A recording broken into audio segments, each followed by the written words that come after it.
welcome everybody to the 7th Natural Environment Committee meeting. Now mai haere mai, tēnā koutou. Welcome those of you who are online and joining us. You can see my co-chair is online, so that's very pleasing to see you there, Craig.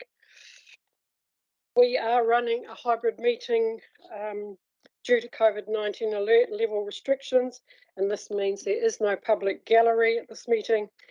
For those members who are joining us online, we will take no hands up or comments as affirmation of any recommendations, and you can use your hand if you wish to vote against something.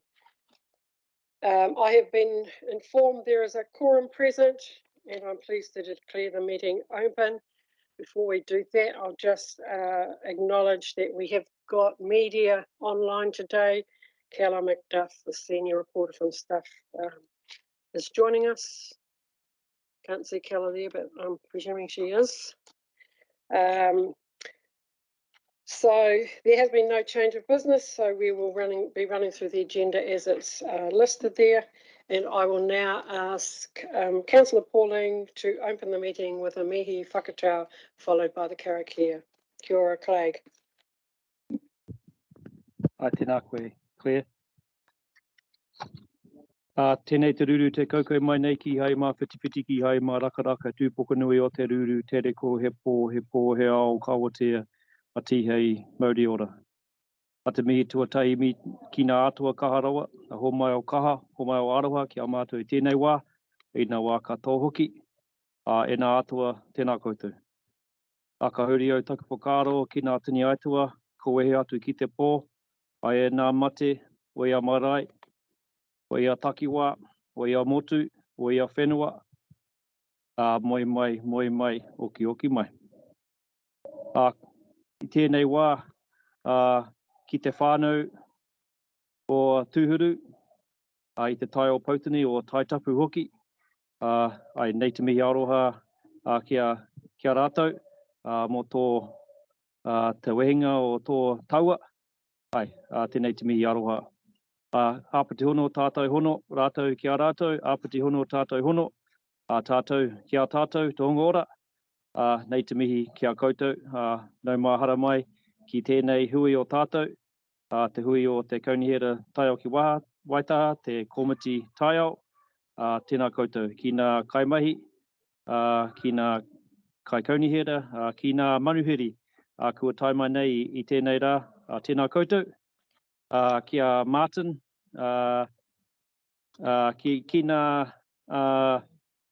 nā memo o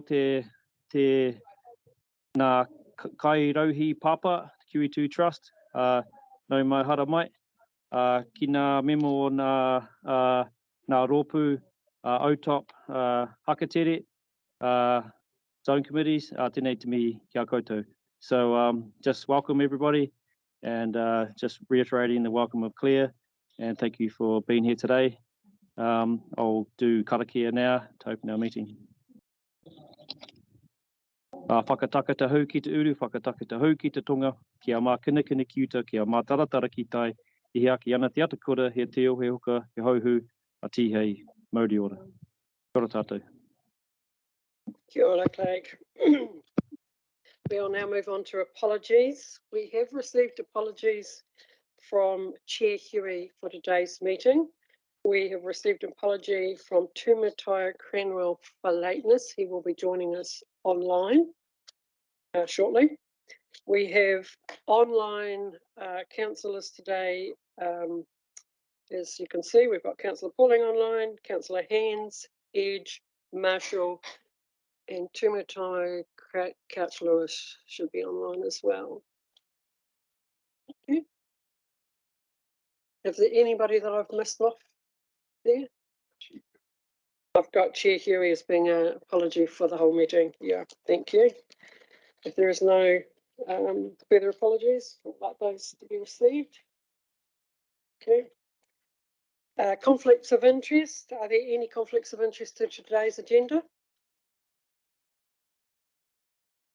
There not being, we'll then move on to extraordinary and urgent business. I'm not aware of any that's come to my notice. Is there any to be brought to the table at the moment? Nope, there isn't. Notices of motion. I'm not aware of any notices of motion. Does anybody have anything that they would like to raise? No, thank you very much. That takes us to agenda item 7, which is the minutes. We're looking at the unconfirmed minutes of the Natural Environment Committee meeting from the 19th of May. They're page 9 of your agenda. Are there any matters of accuracy for these minutes that people would like to raise? If there is no matters of accuracy, the resolution should be up on the board. Yes. We have a mover and Councillor Sanko. Do we have a seconder? Councillor Clearwater. So we have a mover and Councillor Sanko and seconder in Councillor Clearwater. All those in favour say aye. Against? That is carried. Thank you. That moves us on to the report items for today. So this is page 30 of your agenda. And we have the first report item there, 8.1, is around the Natural Environment Committee Resolution Status Report for June 2022. I'd like to ask Tim Davey, our Director of Science, to introduce this report. So, the floor is yours, Tim. Kia ora, Chair. This is the standard item that we have in our committees, which reports on the resolutions from previous meetings, the previous meeting being on May the 19th, and any from actions that were incomplete from earlier meetings. You can see from the report that all of the items from the last meeting have been completed.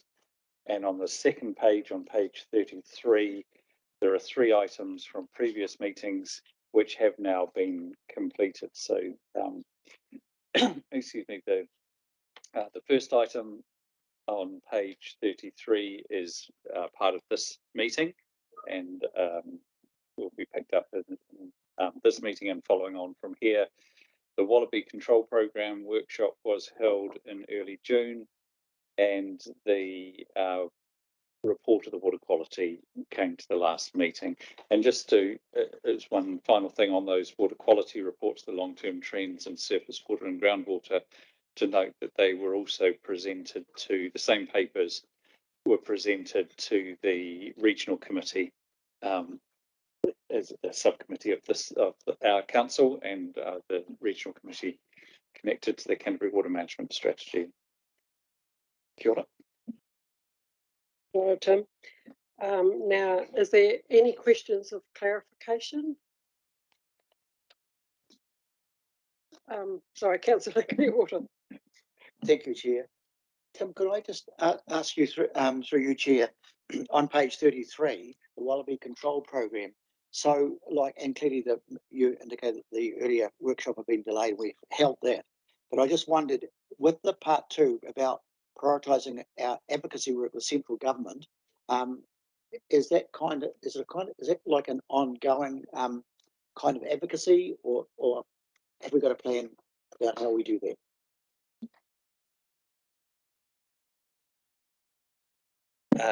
Through you, Chair, I'm just looking to a colleague, Catherine Harborough, who might be able to answer that. I mean, my understanding is that it's an ongoing advocacy rather than a discrete item to say we have done that. But I don't know. Is there anything that could be added, or perhaps we could come back to it later? I'm happy that people come back to me later. I just wondered about that, and apology that I wasn't available for the earlier meeting.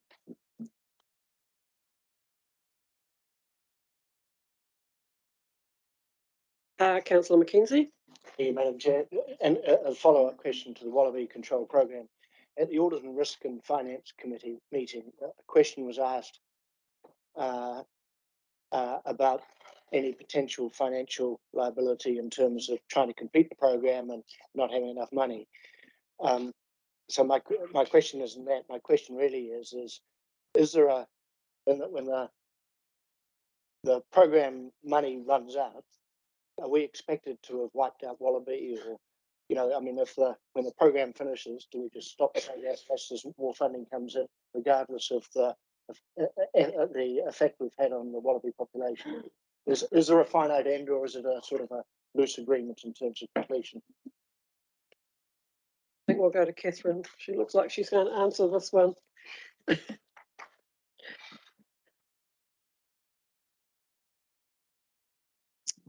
Yeah, so in relation to the first question, which was around the central government advocacy, so obviously we're working very closely as a collective from a regional sector to ensure that there is ongoing funding to eradicate and to continue to, and particularly in the containment zone. And we obviously have had our budget previously prior to this eradication program. And so, you know, I guess if there was central government funding was to end, we would still need to continue to that ongoing maintenance.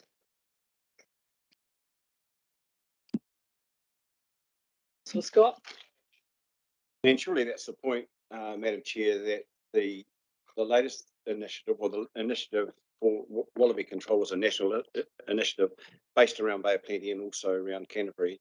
That tranche of money will run out, and we won't have killed the Wallabies. Councillor Mackenzie, I think you can be assured of that, and that will require ongoing advocacy from this council on a number of fronts. On front of trying to hold Wallaby within the containment area, and then trying to have a way of controlling those down to numbers where they don't do the damage that they are doing at the moment. And I know Councillor Elizabeth Mackenzie is working on that with the what's that group? Yeah, the biodiversity group. So we will need more money. I think control of wallabies down to the last wallabies beyond this council. Thank you. I think we just be careful we don't take the discussion too wide, and perhaps note that it's something that staff can come back to and follow from the status report at the next meeting around point 2, which is what we've touched on. So thank you very much for that. If there's no further points of clarity around that, and also noting that we are going into the 8.2 as addressing the item above that as well in the next item. So if there's nothing further, I will then, we've got the motion up there on the wall, that we note the status of previous resolutions provided in the Status of Natural Environment Committee Resolutions Report June 22. Do I have a mover for that? Thank you, Councillor Farn. A seconder, Councillor Mackenzie, that's Ian Mackenzie. So we have Councillor Farn and Councillor Ian Mackenzie seconding. Is there any further discussion? We've just had a little bit, but any further discussion? No, there being none, no further. All those in favour say aye. Against? That's carried. Thank you very much for that. So we'll now move on to agenda item 8.2, which is on page 34 of your agenda. This is around the Natural Environment Work Programs report. And I'd like to ask Cam Smith, our Senior Strategy Manager of Water and Land, to come and introduce the report. Thank you, Cam. Tēnā koutou. Good afternoon, councillors. So this paper provides an overview of key initiatives that sit within the scope of the Natural Environment Committee. The scope is very broad. It includes all programs that sit within the water and land portfolio, the biodiversity and biosecurity portfolio, and a number of initiatives that sit within the climate change and community resilience portfolio. The work programs report brings consistency with reporting provided to other committees, and specifically the Transport and Urban Development Committee and the Climate Change Action Committee. It also complements financial reporting provided through to the Audit, Finance and Risk Committee on a monthly basis, and reporting on levels of service, performance measures and targets provided through quarterly reports and annual reports. So we have a number of initiatives listed within the paper today, the key initiatives. And while we have key members of staff here to talk at a high level to some of these initiatives, given the breadth, we aren't able to talk to each individually. So we'll attempt to answer questions, but apologies if we have to come back to you with more information if we can't answer the questions today. Thank you. Kia ora, Cam. Now we'll move on to questions of clarification. Does anybody have any questions of clarification with respect to the programs that are listed out there and where they are and their milestones, etc.? Councillor South. Yeah, just with respect to the two that are in amber, which are related. So you've got the region-wide changes to deliver essential freshwater package, and then the coastal plan review. So I think those two pieces are related because it's the integrated plan, and they're both on amber, and it's noted about the time frame that's been, or the part of the time frame that's being compressed is the engagement part. And I'm just wondering are we making some provisional plans as to what to do about that, because that's quite a critical part of the work, is the engagement part. Thank you through you, Chair. Yes, you did right. These are amber because these are to do with the integrated plan, and obviously from a freshwater component meeting the NPSFM requirements for 2024. As Council and Committee are aware, we're working closely with Ngāi Tahu to develop a kind of a partnership process in which to develop that plan. And it is, given partnership takes time, it does squash the engagement, but we are working to understand how we can best do the engagement process. I guess we are coming back with the plan at some point. I'm not quite sure when that might be, but I want to point to Catherine. In terms of the engagement, what we have talked about as part of our partnership arrangement going forward with the QEII plan is looking at the partnership arrangements with the Papatapu Runanga, and then working with them as to what the engagement looks like. So the important part is to land the partnership first, and then the engagement part will follow. And so we'll come back to you with timeframes and how that might look when we get to that stage. So.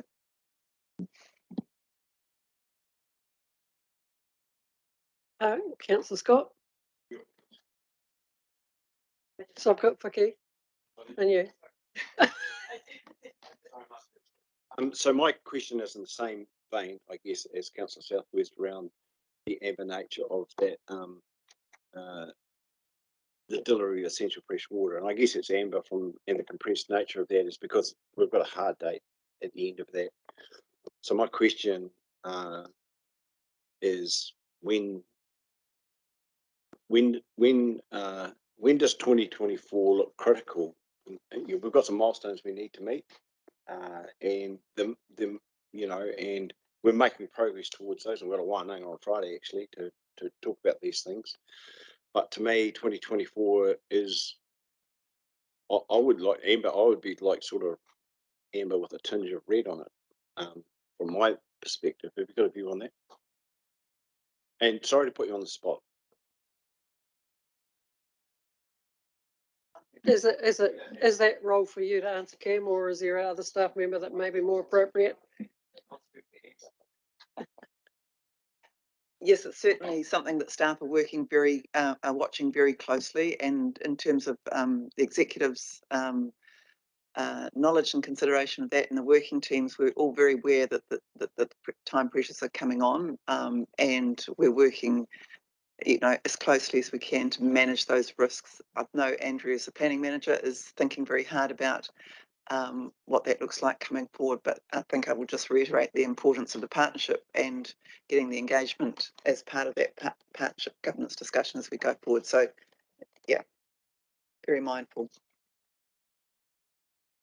Oh, look, I realise that that's a bit of a leading question, but I also do know that in other portfolio areas that staff are under pressure for not only for time but for resource in doing some of this work. And to me, from a government's perspective, if these things start getting difficult in terms of delivery, we need an early hand up, I think, because I don't think this council's in the position that they want to push something beyond a specified date by the ministry at the expense of staff and the ability to do it properly. Thank you, Councillor Scott. Just remind people to keep things to clarification at this stage, and then we can go into discussion. So is there anything further around clarification while Cam is at the table on the programs? If there isn't, I will put the motion on the table and then there'll be opportunity for discussion. So the motion should be up here on the wall. Yes, that the Natural Environment Committee receives the Natural Environment Program report. Do I have a mover for that? Thank you, Councillor Farm. Seconder, Councillor Southwest, thank you. All those in, sorry, we'll take some discussion now and just noting points, the points that Councillor Scott's just made about the implications. Yeah, Councillor Farm. Yeah, thank you, Chair. And yeah, my question, well, it's basically, I put it in this section because it was kind of a question for yourself and Councillor Pauling in terms of the chairs. Because I'm just sort of highlighting the fact that, you know, we've sort of,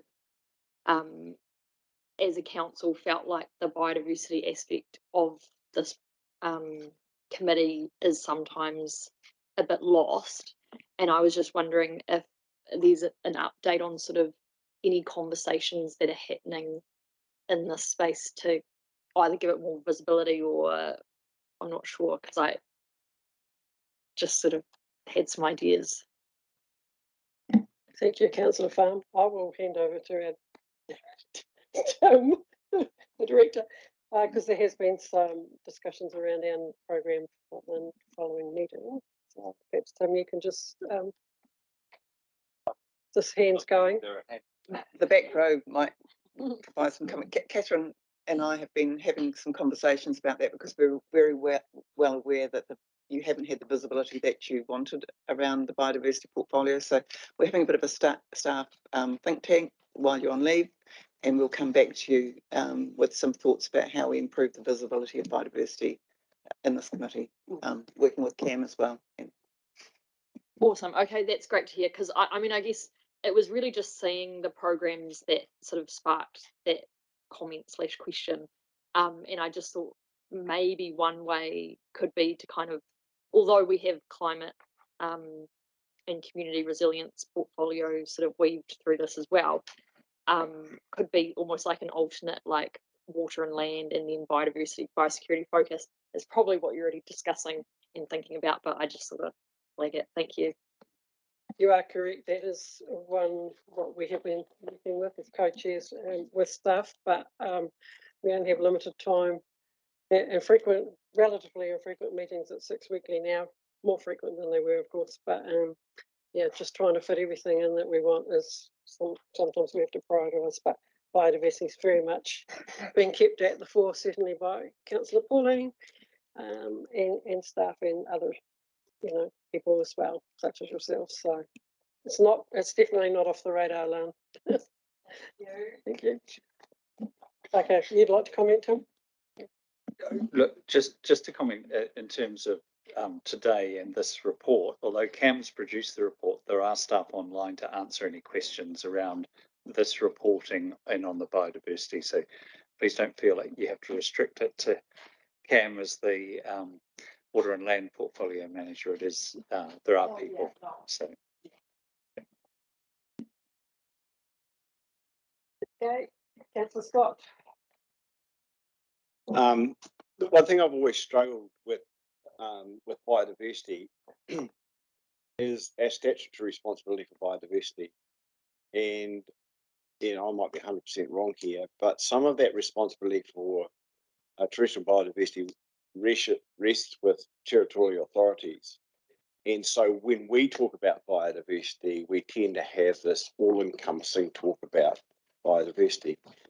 And I'd be really keen, not now, but maybe in the next 2 or 3 months, to work out what we actually have to do. What is our responsibility? What can't we let go? What must we keep on top of? Because I know that in some of this stuff there are some nice to haves, and that's contentious with us. That's contentious, but when push comes to shove and we try and get money off ratepayers to do stuff, the stuff that we must do is the statutory stuff. That's our responsibility, is statutory. The nice to have, we'll do this if we can afford to do this, is something that I personally would like to understand around biodiversity. And I'm not having a crack at anyone, I just need to understand that. And it may be I'm wrong. Maybe I'm wrong in my head, and Lan's nodding and she thinks I am, but maybe I'm wrong in terms of how I see that. But I think that's, and especially for an incoming council, we need to understand that, because it is contentious and it does get us into these situations where there are people that shake their heads and people that nod their heads around the table but don't say anything, because I don't think they fully understand it. So maybe just a low level question, but I think we need an understanding. Thank you, Chair. Thank you, Councillor Scott. We can take that on board when we bring a paper back. Councillor Reg. Thanks, Chair. I'm a bit like Councillor Farm. I'm nodding my head.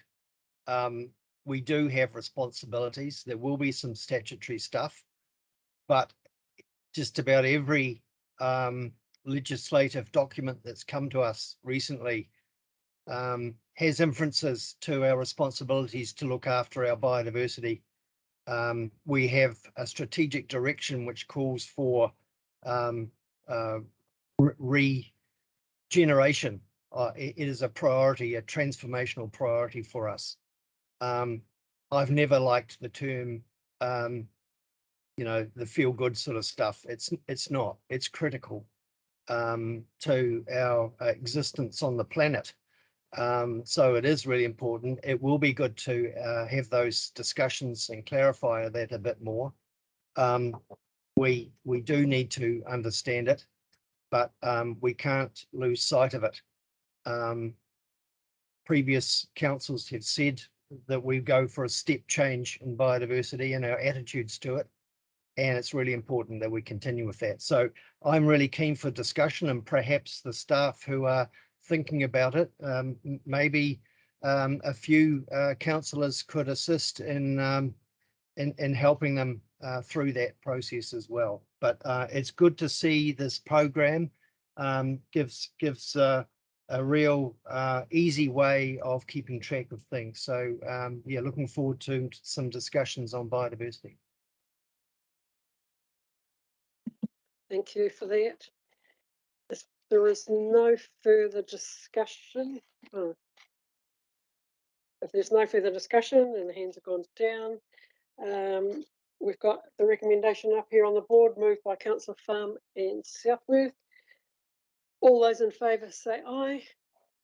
Against? Carried. Thank you.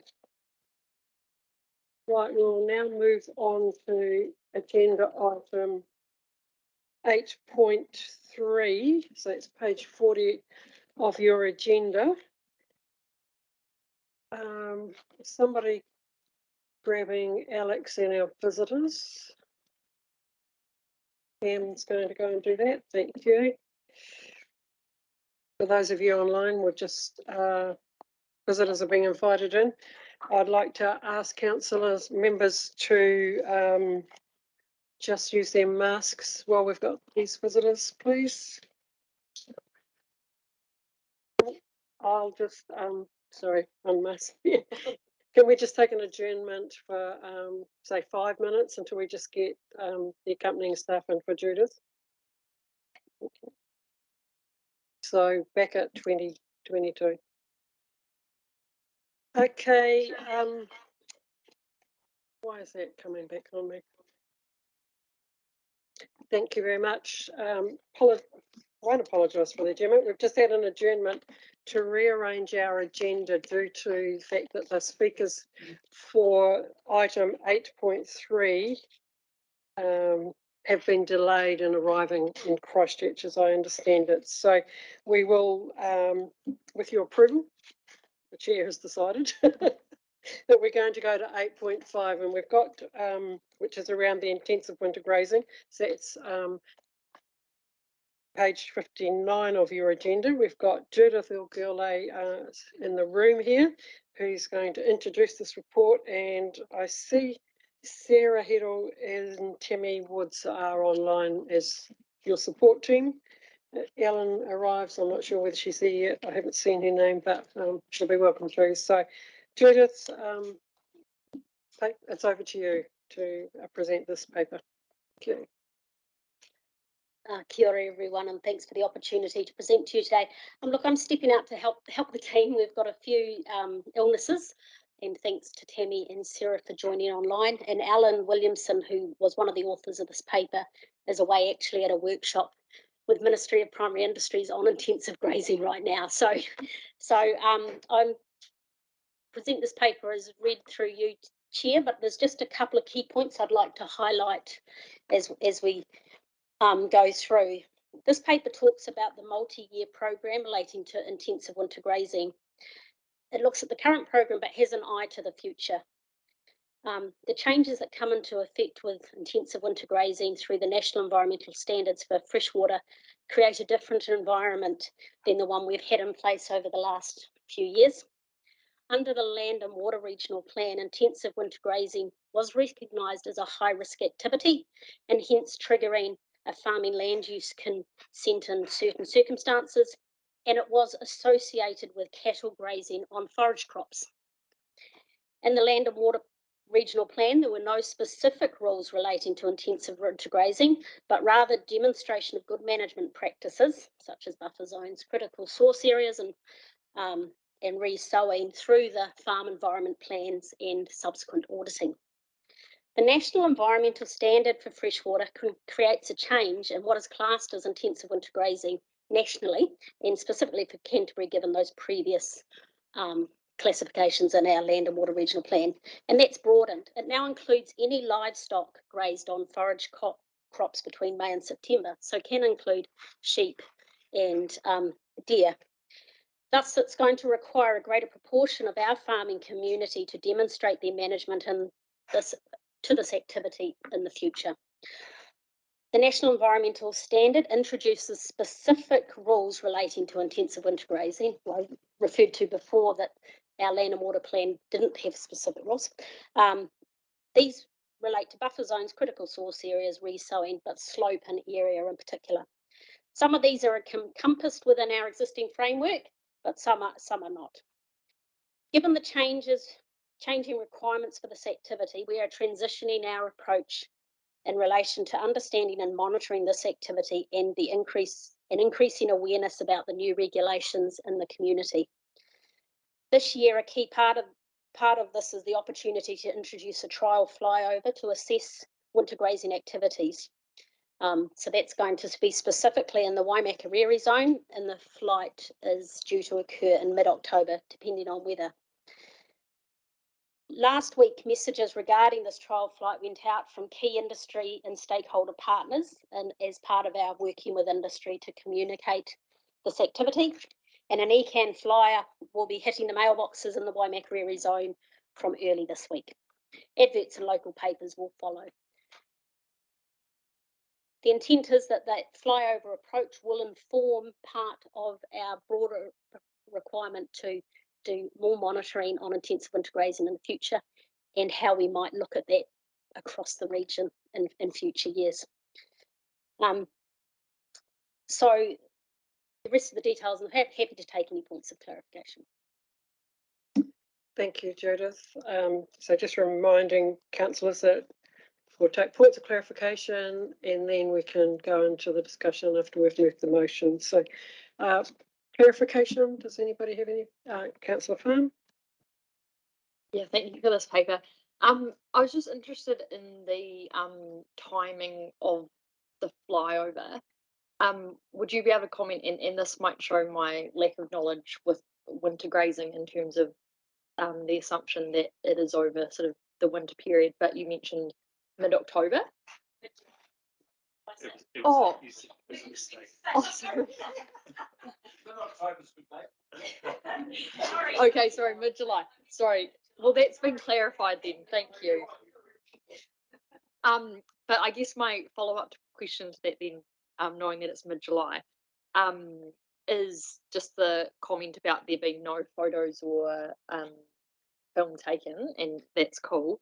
What could you explain the process of like what we do actually do, and presumably we'd like GPS something to ground truth it, or like how does it actually work? Yeah, great. Oh, sorry. Judith's just saying she would like to refer to her colleagues online.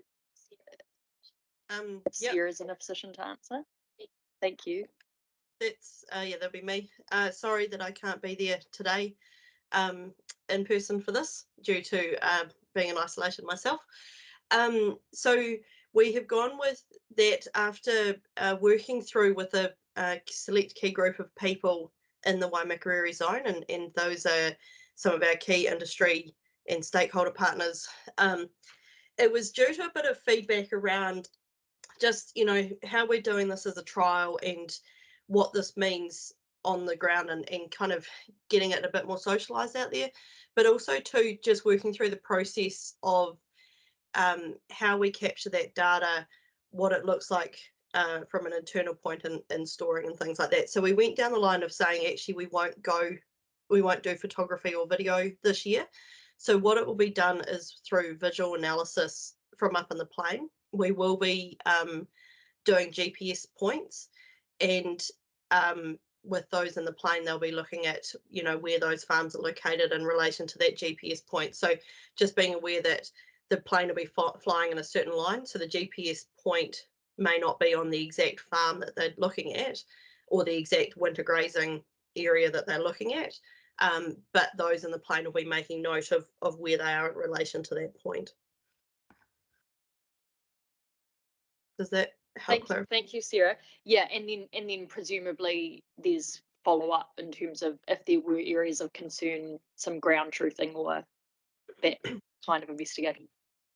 Yep. So then where we've got to with that is that our land management advisor in the zone, who's very experienced with working with farmers with winter grazing, and so she will be doing the follow-up after the flyover if we find somewhere that we think may need a wee bit of support or education, actually going out and seeing, what they see on the ground.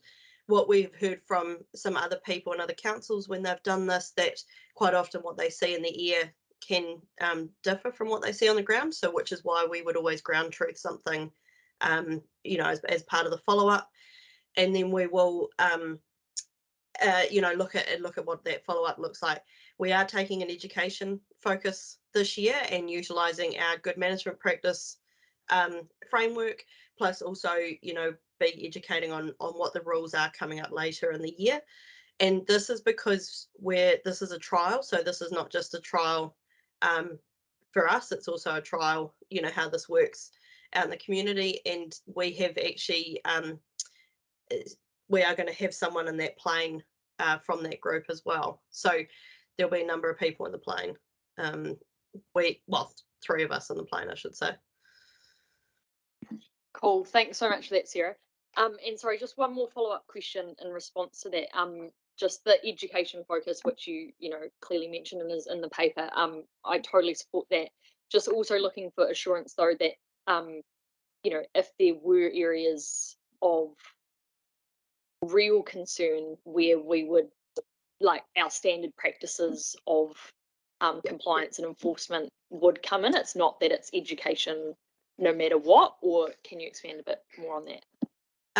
Yeah, so we do obviously have our statutory obligations that if we were to find an area that required to go further than the education space, then that's what would happen. It's our standard practice. It's just what we're saying is that it would be ground truthed first. Awesome, thank you. We'll go to Councillor Cycle, and we've got Kenzie, Clearwater and South West. Questions, clarification at this stage though, please. Thank you, Madam Chair. A clarification for me. I immediately put my hand on my integrated winter grazing plan that I had audited with my farm environment plan processes in the last 12 months, which takes account of buffers, soil types, pugging, crops, the gambit of what is out there, and effectively gives effect to the national policy statements. What further requirements will the figurative me have to put in place, given I have that plan already written and audited within my farm environment plan? The National Environmental Standard for Freshwater has some requirements of permitted activity, a freshwater farm plan that is supported by a certified farm plan, and then the consenting space. And I think as we transition from our existing framework around farm environmental plans and the land and water plan to this new national requirement, we need to look at what that transition looks like. That's a space that we're actively working in with MFE right now, and I would suggest we come back to have a briefing on this in a future date. Thanks for that, because if I look at it, I'm already giving effect to what's required. So I'm just really interested in what further bureaucracy I might have to go through to give effect to what I'm already giving effect to. Thank you. Yeah, and that's something I think as staff we're keenly aware of, but we're also aware that this requirement captures a whole bunch more farms that have not had any time in the space that you've been in your circumstances. So, there's a whole bunch of other people to bring in that aren't used to any form of farm plan, but might find themselves either needing a consent or a freshwater farm plan. Councillor Liz McKenzie. So I've got a couple of questions, and since you did mention that there will be a briefing around this, so you can answer them now or take them to the briefing. But my first question is the practice of intensive winter grazing increasing? And if so, why? And are there existing rules that might actually be encouraging the intensification of this practice through sort of unintended consequences? And are we talking with central government around addressing this sort of potential unintended consequences driving this behaviour? Yeah, quite a complicated interaction of aspects there. Look, I did have a quick chat to the team. We've done some snapshot monitoring in the past of the extent of fodder crops, and Landcare Research recently had a contract to do a national assessment of the extent to winter grazing going in, that I understand is due sometime soon to be released.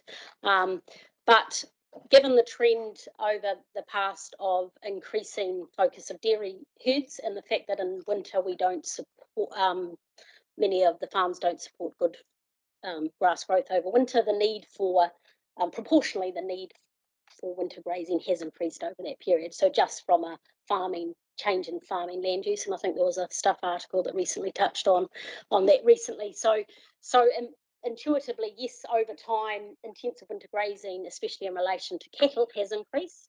I guess the other aspect here is it's looking beyond cattle as a species. Whether it's increased in other industries as a practice, I'm not so sure. But I mean, we have been looking at, there is some work around that, so we could loop that back in.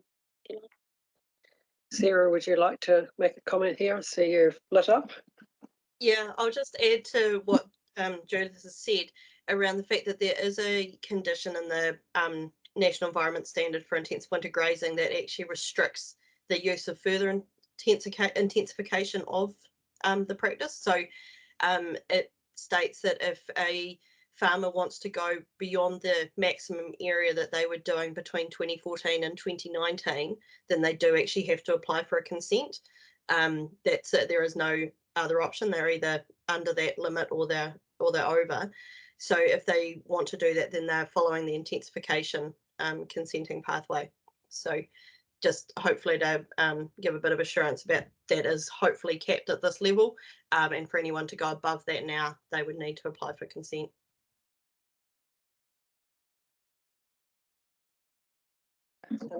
I just had one thing just in terms of the response, that what Judith was talking about when she talked about an increase was over the length of time that we've seen an increase in dairying. Under the Land and Water Regional Plan, I'm not going to say it's impossible, but it'd be very, very difficult to increase, because intensive winter grazing is a major source of nutrient loss, and nutrient loss is capped. So on a single property, we would not expect to see, under our rules, an increase in winter grazing since that's come in. So Judith's talking about over a slightly longer time period. Okay, thank you.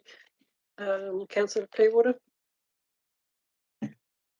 Thank you for the report. I just want to ask about, I see in terms of engagement and Maori participation, part 27 there, that there's wider community interest in intensive winter grazing. And I just wondered, in terms of sort of sedimentation runoff, if we also have the same sort of approach that we have with streams and rivers, and that is SNAP, Set and Solve, for example, used as a way of, I guess, people reporting serious concerns? We do respond to complaints that come in, and they can come in a number of ways. They could be via the phone call to our customer services number or after hours. It could be by Stats and Solve or an email. So there's no one way, but if somebody is out there and has concerns, that's the mechanism which that is also captured and addressed at that time. So it's not just what we monitor. We do that reactive response to community concern. So Southworth. I'm just in terms of why Makariri. I'm interested in why Makariri has been chosen for the trial this year, and I just wonder. I noticed that there has been some work done using satellite imagery and the like previously to establish what we have in risk areas, and does that tie in with the Waimakariri choice or other? I might pass over to Sarah to answer that one. That's all right. Yeah, no, thank you. It's a pretty good question. No, that hasn't tied in with the choice for Waimakariri. Part of the reason we went there was that it is close to Christchurch, so as we're running this as a trial, we're trying to do this as efficiently as possible. So yes, it was close to Christchurch. It had the range of geographical and topography across the zone, so we could actually get a good range of both flat into the rolling and into that higher hill country. And also too, we had a land management advisor in the zone who is experienced in this space, and she has also got a very good she's got very good engagement with a number of stakeholders in that zone. So it meant that we knew we could go and speak to them quite easily and get and have engagement with them so that they could be engaged quite early on in the process. And that has meant that they have been able to be involved in what the process looks like, but also in terms of giving feedback around the messaging and the comms that is going out. Yeah, no, that's really helpful and sounds very logical. Thank you. But tying back into the satellite work that's been done around establishing risk areas and the like, and giving the answer to Councillor Clearwater's question, I'm wondering, are we seeing any commonality or relationship between the areas that we've identified as we think are risky and the incoming emails or snaps and solves and the like? Is there some relationship between those aspects that seems to I'll point out that the number of complaints we get or queries for investigation are the single figures each year. So 3, 2, 1, etc. So they're very low, and that's over sort of the last 4 or 5 years. We did a quick pull of the info, so we don't get actually a lot of complaints coming in. And I think the other aspect is, as we look at this work program going forward, we haven't actually paired all that information up. That's part of what's yet to come. Okay, there doesn't seem to be any further questions of clarification, so thank you, Judith and Sarah and Tammy, who's also online, for your help to this stage. So yeah, thank you. I'll put the motion. Get that up on the table there. I'm going to put the motion first, and then we'll move to discussion if we may. Thank you. So that, and you'll notice there is actually an additional motion that's been put on there. I don't need to make an amendment. We can just move that as it is. Is that correct? Because it's come before the meeting. Yeah. After the meeting is all agreed. Okay. Firstly, then, before we move it, I'll ask: is everybody in agreement with adding the second point there? Notes that the committee will be provided with an update in the first quarter 2023, and that is point 34 of the paper. So it's just basically keeping that in front of everybody and in our reporting back of the programs. So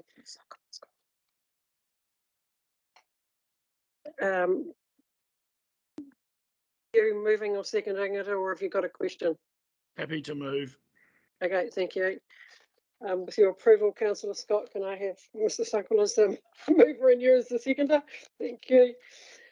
So now we'll take any discussion on this item, if there's points of discussion. Councillor Ian McKenzie, and then I just wanted to make a comment really in regards to Liz's question, because my observation over 40 odd years of farming is where there's been a significant increase in intensive winter grazing is actually not as a result of the dairy industry, but it's about those areas that used to extensively graze cattle and sheep over hill and high country that are now intensifying their winter grazing practices. So if you drive up the Ricard Gorge, you'll see all the cattle up the Ricard Gorge are on behind electric fences on paddocks of Swedes or turnips or something, which you didn't see 20 or 30 years ago. And so I know everybody's focused on the dairy industry, but stock on the plains has always been wintered on winter feed crops. It's the areas that used to winter on pastoral, on autumn stage pasture on grass across reasonably wide areas that's a lot of that's where a lot of the intensification is occurred. Councillor McKenzie. Yeah. And I guess, yeah, I would like to know what's driving that. Is it purely economic? But I'm hoping the staff will bring that to us in the briefing, because I think we need to understand this in order to do something about it. I mean, from my perspective, I feel like we should call it what it is. It is mud farming, and I'm seeing this all around the district I live in. I see deer standing in mud, and they're not doing anything because they can't do anything because they're just standing in mud. They can't do their normal things that animals do,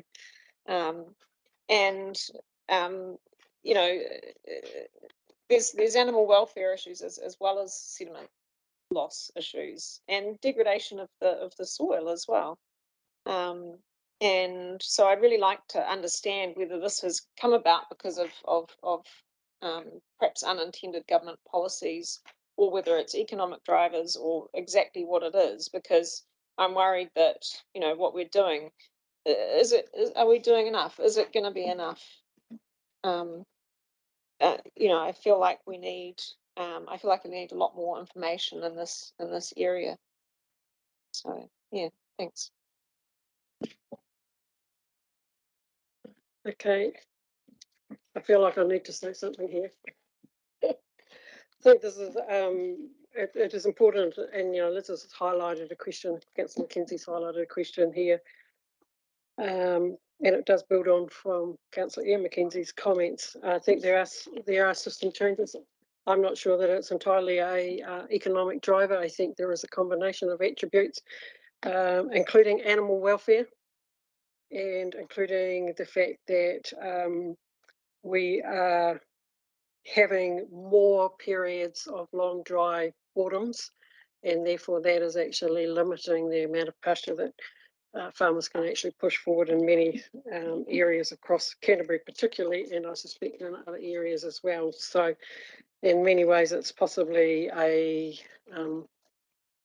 putting fodder crops in is possibly considered by a lot of farmers a resilience option for them within their farming system. So there will be many things, and possibly I agree that we probably, as a council sitting around this table, need to actually have a better understanding of the whole systems process instead of looking at something as a standalone here. So, yeah, Councillor Clearwater. Thank you, Chair. I'm really glad that the aspect of wider implications of winter grazing and the impacts on our environment are being scrutinised. And I'm interested that not many complaints, for example, have been made about this issue. And I think a lot of people do have some good understanding of the challenges that farmers are placed in with traditional approaches, I guess, of needing to grow fodder crops over winter. But I have to say that last weekend when I drove back from Geraldine to Christchurch, and I won't name the particular area, there was one farm and one paddock in particular where I was appalled to see the animals standing more than knee deep in mud. And I think that's, it's all part of, while we can say, well, that's sort of how it is right now, we can say lots of things. And in fact, clearly there is a huge impact on our soils and our sedimentation from there and our rivers. So I will be looking forward to the seminar where we get more information so that in fact we can find some better solutions. But I'm very pleased that we've had this paper for today. Okay, if there is no more discussion, we have a mover and a seconder for the recommendations that are up here, both points 1 and 2. All those in favour say aye. Against? That's carried. Thank you very much. Right, now our advice is that we will now move back to 8.4, which is the agenda item on the CWMS Triennial Report of the Southern Zone Committees. Now, Murray has been very patient waiting in the wings. So welcome to the table, Murray, as the team leader of strategy and planning and facilitation. You're going to introduce this report. I saw Barbara Gilchrist as a deputy chair online, is going to talk to the OTOP committee, and we've got Councillor Ian McKenzie who is going to speak on behalf of Ashburton, as I believe. So over to you, Murray. So thank you, Madam Chair. Through you, just thanks for the opportunity to introduce this triennial report for 2 of the Southern Zone committees. You may recall the sequence where we started back in November last year with a report that presented you with all of the Zone Committee action plans, and following on from that, the reports that have come to you have focused on how each of the committees have worked through with the action plan budget that they've had in implementing those action plans. So in February, we had the central zones, the 3 central zones report. In 19 May, we had the 2 northern zone committees and the Huranui. And now following on, we've got, as the Chair has mentioned, OTOP and Ashburton zones, and we'll follow through with Lower and Upper Waitaki at an upcoming NEC meeting. So I think I can probably hand it back to you, and just to note that I've also got my esteemed facilitators in the wings as well if there's any detailed questions. So that's Janine Rue and Dave Moore, Dave working with Ashburton and Janine with OTOP. So they may be available also if there's any specific questions around the projects or the committee generally, but I'll hand it back to you. Thank you, Murray. Look, I'd like to give each of the people that's representing these zone committees here today just an opportunity to perhaps draw our attention to some highlights. So I'll go online if I can to Barbara Gilchrist. I saw you come in before. Are you still? I am here. Yeah, I'm here. Can you all hear me?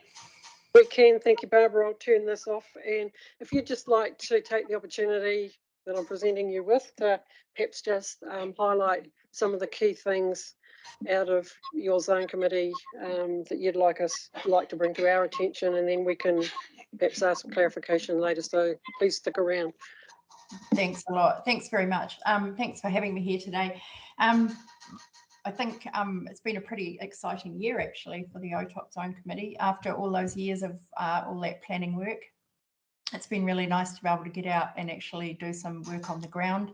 So some highlights for the last year. I know you've got the report in front of you and you've got our action plan, and our activities have really met the goals of our action plan quite well. I think a couple of highlights for me were the field trip to the Ōpihi Taniwha Gully rock art site. So rock art Tuhi Tuhi Nihira is something that the OTOP Zone Committee have been supporting and wanting to help protect for all the time that I've been involved with the committee as a facilitator and as a member.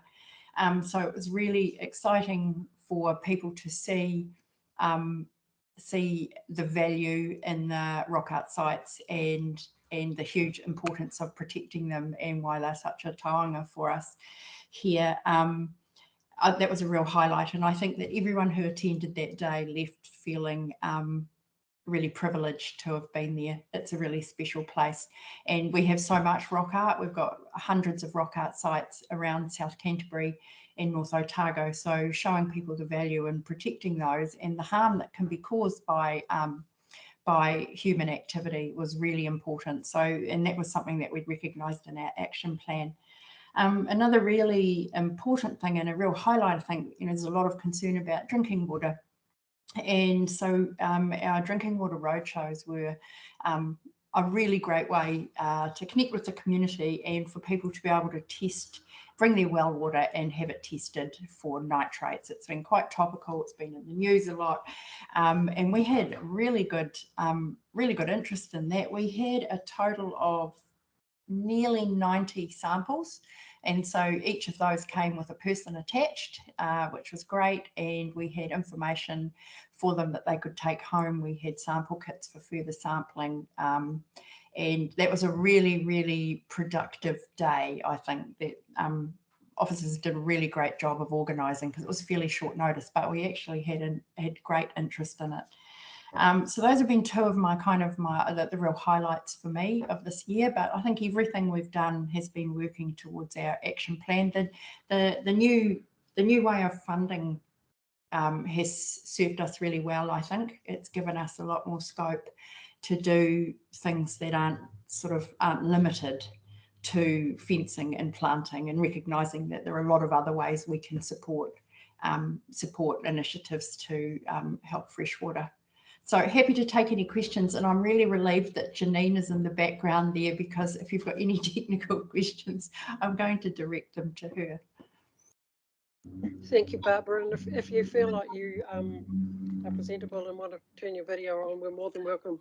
Oh, it wouldn't work. I tried to, and it wouldn't work. I don't know why. It usually does on this laptop, but it wouldn't today. But okay, actually, that's probably fine. saved you.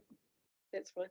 I've just got one question of clarification, and then we'll move into discussion after we've put the motions up. But the territory course that you've funded, has that been held yet? And if so, how much interest did you get? Janine will have the numbers, but yes, it was held a couple of weeks ago over 2 days at Arowhenua Marae.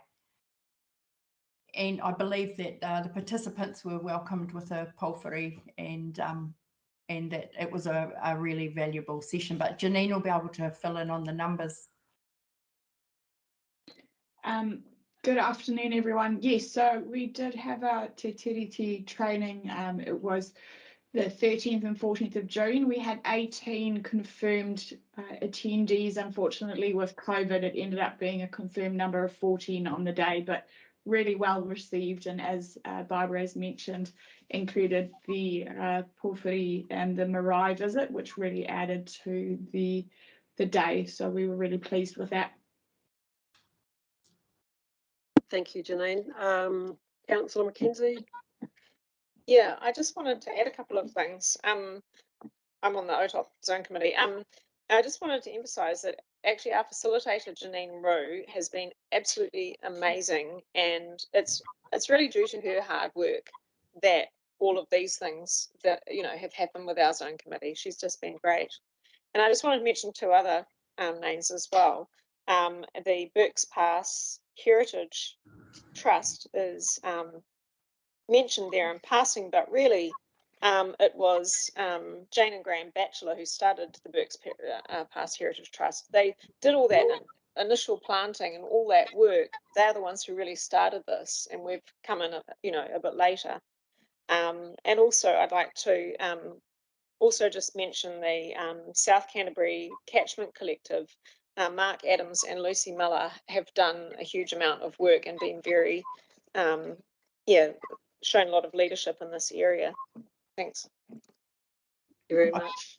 Couldn't agree more, Liz. Thanks for that. Thank you. Other questions or clarification at this stage? Councillor Clearwater. Thank you, Chair, and thank you for the report. There's so much great work has been done. Like for a minute there, I thought Elizabeth might have mentioned the men's shed at Geraldine, the trap project there, because clearly that's a great, I guess, a great development the men's sheds are doing in Geraldine.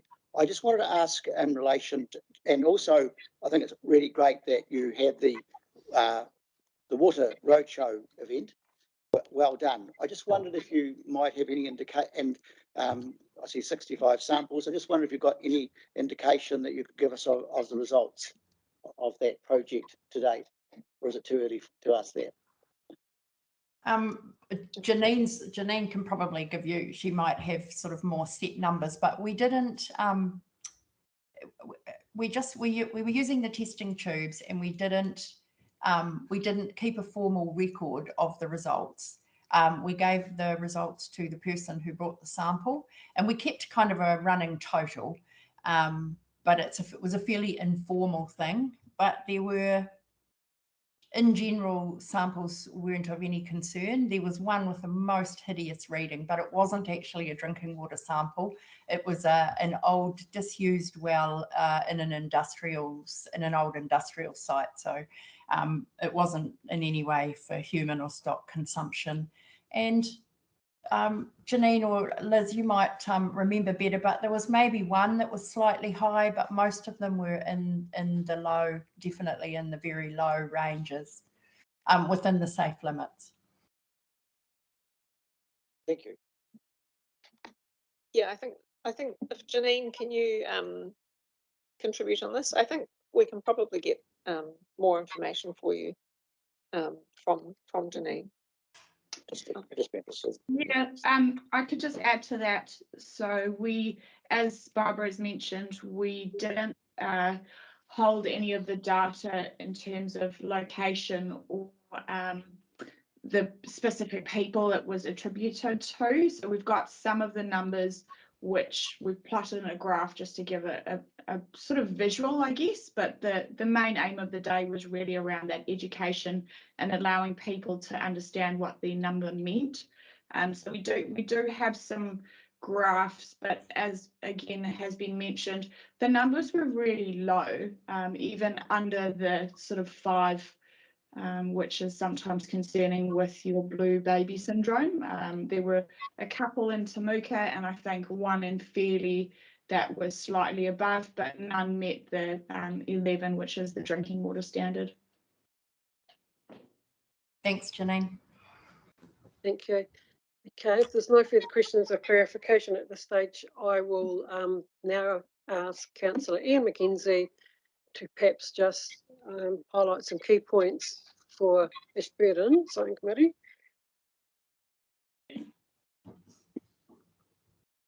We have discussion when we've had both of them and together. Thank you. Thank you, Claire. Look, the report is quite clear. I think what is interesting is the emphasis on putting the money into funding the Mid-Canterbury Catchment Collective, and that is run by Ange Cushney, who many of you will know of, but she is doing a fantastic job in coordinating a variety of catchment catchment groups around the district and as well as to get them to work on their bits of water body. And we had a field day yesterday hosted by the Heinz Hekia Water Enhancement Trust. We went up to their near river recharge site at Montalto, and the owners of the site, and a couple of their neighbours came in, and Harley described how the near river recharge site on the Heinz River has triggered a whole series of restoration projects for wetlands up and downstream from the site. And Ange Christian has organised that, has coordinated a lot of that effort. There's catchment groups based at Mount Somers.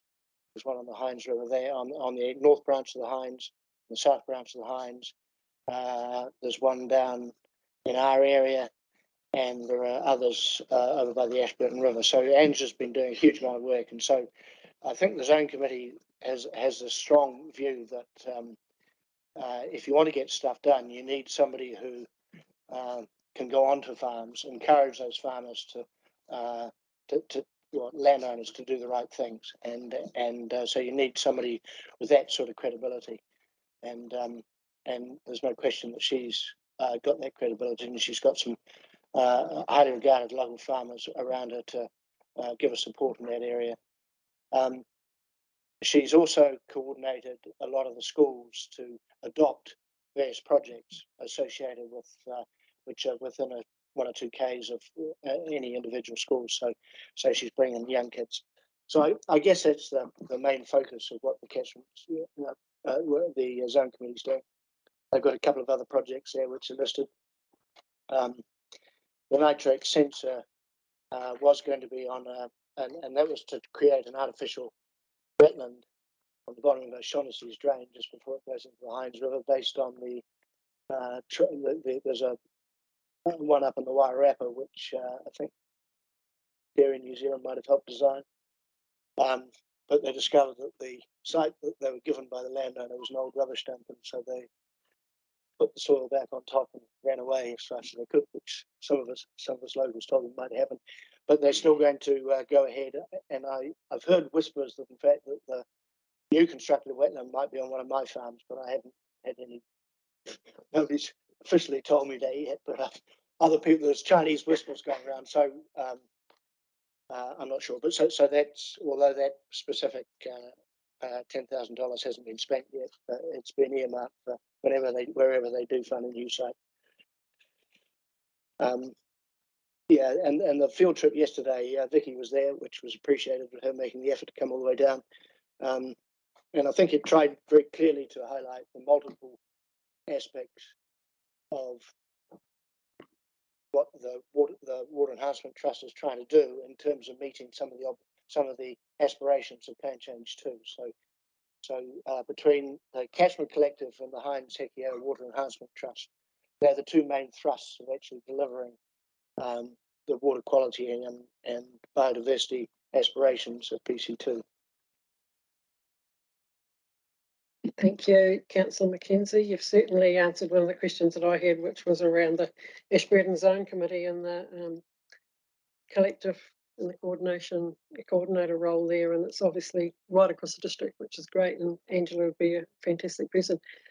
For clarity question, does she have an advisory role or more just a connector, strategy, encouragement space? No, yeah, the latter rather than the former. But she's not somebody you can say no to. So.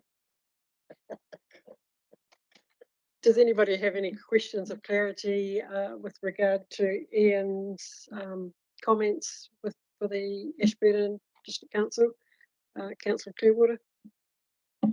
Thank you for that report. I just wanted to, I think the action plans are really interesting, and like Councillor McKenzie, you referred to the Water Enhancement Trust and the work they're doing, and I see that in terms of the action plan that part of that's catchment groups and community groups implementing actions that will achieve water quality, and then I see that the first part is identifying the waterways that do not meet contact recreation standards, and I just wondered how the zone committee is getting on with that sort of objective. Oh, yeah, Dave, if you, I mean, my initial reaction is most waterways, except for some of the drains, probably meet contact recreational standards. But Dave, you might be able to better inform me around that. Thank you, Ian. I think my take on that is that we have basically a 3-year action plan, and that is something that we haven't really discussed or prioritised with the zone committee yet. So we've concentrated on some parts of the action plan this year. And to be fair, what Ian said, the catchment collective is seen as a really critical thing because its tentacles reach out so far into the community to get so many people engaged and so many people doing things on the ground that was seen as a really key thing to get things going. And Whakamutunga also is another one. And so that will come, is what my answer is to that one. I mean, just as an addition, Phil, the main waterways that are used for recreation in the district would meet contact recreation standards now. So to a degree, it's not a high priority issue like perhaps Coast Forward might be. I don't know that we have any highly used recreational areas other than below the Ashburton Bridge and on the Ashburton River, and that's the seagulls and pigeon colony. But I see the seagulls have left now, so it probably meets the standard. Okay, I see Janine, you've got your hand up. Do you have a comment to make? That was me. Janine is just there. We're sharing a login, so that's what's happened there. Sorry. We thought we'd put up the camera on so you know it's Dave talking rather than myself. No problem. Didn't think about that being in the same room. Thank you. Councillor Southworth. Thank you. And yeah, first you say thank you for putting on the event I came to yesterday, and that was really interesting just to see how the managed aquifer recharge, near river recharge works. In terms of question, just following on from the last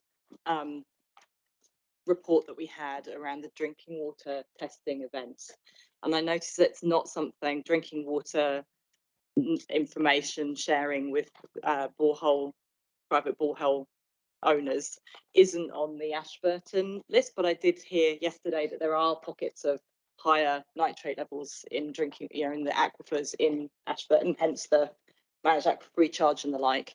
Is there an intention in this zone committee to run some of those events? Are you already talking about that? And particularly given both the zone committee I'm on, the Selwyn Waihora zone committee, had very good attendance when we ran those events there, and we're hearing positive from the OTOP zone as well, that they've been well received, and to have 90 odd members of the public come along is fabulous. I mean, we haven't run anything else in our zone committees had that level of interest. So I just wonder if that's on your maybe this is to Councillor Mackenzie rather than the. So Greenpeace came through and did a two venue water testing thing, one in Timatanga, Ashburton, and the other at Hinds, and a lot of people took their samples in, and I think Greenpeace was slightly disappointed that the water quality samples weren't as bad as they were hoping they would be. My other comment is that when you go around the district talking to people, because the nitrate issue has been so well advertised, and there was a session where the regional council for several years came round and sampled water wells. There were when they identified the tinwood plume, ECan sent around people to collect samples from individual household wells. This was a few years ago, and tested them below the plume, in the plume and below the plume, just trying to work out the scope of it. And they came for about wasn't 3 years in a row, but they came 3 times over about 10 years and collected samples. And so the areas where the water quality is the worst, it's quite well known. So people understand it. So when we went through Winslow yesterday, I said, thanks, we think primarily to MAR, because we can't think of any other reason why it's happened. The nitrates in the Winslow wells has dropped from about 8 to 12 parts per million down to 4 parts per million. So, and people have told me that.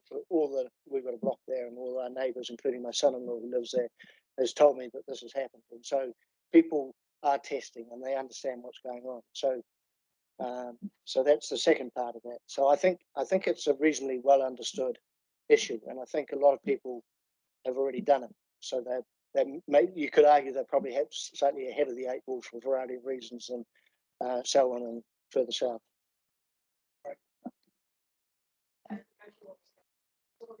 Well, I guess it's my clarification of some of the points that have just been raised. So it would seem odd to raise it later. So just to say, to be really clear, like Greenpeace has been very focused on nitrate only, and the whole purpose of these zone committee events is to flag that actually there's things around pathogens and other types of testing and how to look after your well. And that was the whole point of us doing those events, was that we can communicate the whole package and not just purely focus on nitrates. So I think that's really important to understand.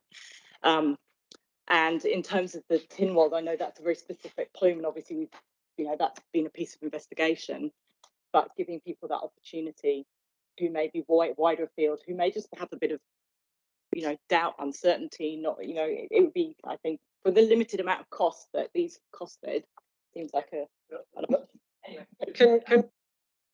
Because it is getting into a discussion here, and to do that, I think that we just need to move the motion that will be up there in a tick. That's in the agenda. So this is to receive the update on the two South Canterbury Water Management Strategy Zone Committees on their current priorities and progress in advancing the action plans and budgets. Now, can I have a mover and a seconder for that, please? Mover, Councillor Clearwater. Seconder, Councillor Liz McKenzie. And then we will now just go to some discussion. So thank you. Look, if I could just reflect on Vicky's concerns, and I get it, understand, but you've got to understand the history of the district, and that is that large part of the district used to drink out of the stock water races, and so they reckon anything that's not from the stock water races is a pretty good source of water. Those people now have been so that's a fair chunk of the district has been now supplied by irrigation scheme water, which is from the Alpine rivers and is infinitely better than anything they ever got from stock water races. The ones down who tend to have the higher nitrates in their wells are down by the main road and below, where they're not part of the irrigation scheme. And a lot of those people used to have shallow bores at 6 metres, where there was a danger of pathogens and because they were shallow and also very high nitrates. But in fact, in the drought of about 10 years, 8 or 10 years ago, they all went dry. And so most people have put down new bores. And part of that, the consents for that, for then taking the drinking water, was having to get consents from the district council that they were suitable sources of potable water. So a lot of the people who perhaps might have been in the most vulnerable areas for poor water quality have actually got new bores and understand the quality of their bores. Manganese is an issue down our way, but it's not, and so we have to filter quite a lot in our area. Have to filter their water to take out the manganese and iron contents, but pathogens I don't think really feature. Thank you. I mean, I think your points are well made around water quality is just more than nitrate. So thank you very much for that. Councillor Scott, we're in discussions. Great to be in discussion. I'd like to circle right back to OTOP because I think I need to mention how well I think they've done in the last week while. I remember talking to Lucy Miller, who's the chair down there, post PC7. It was like the post PC7 blues.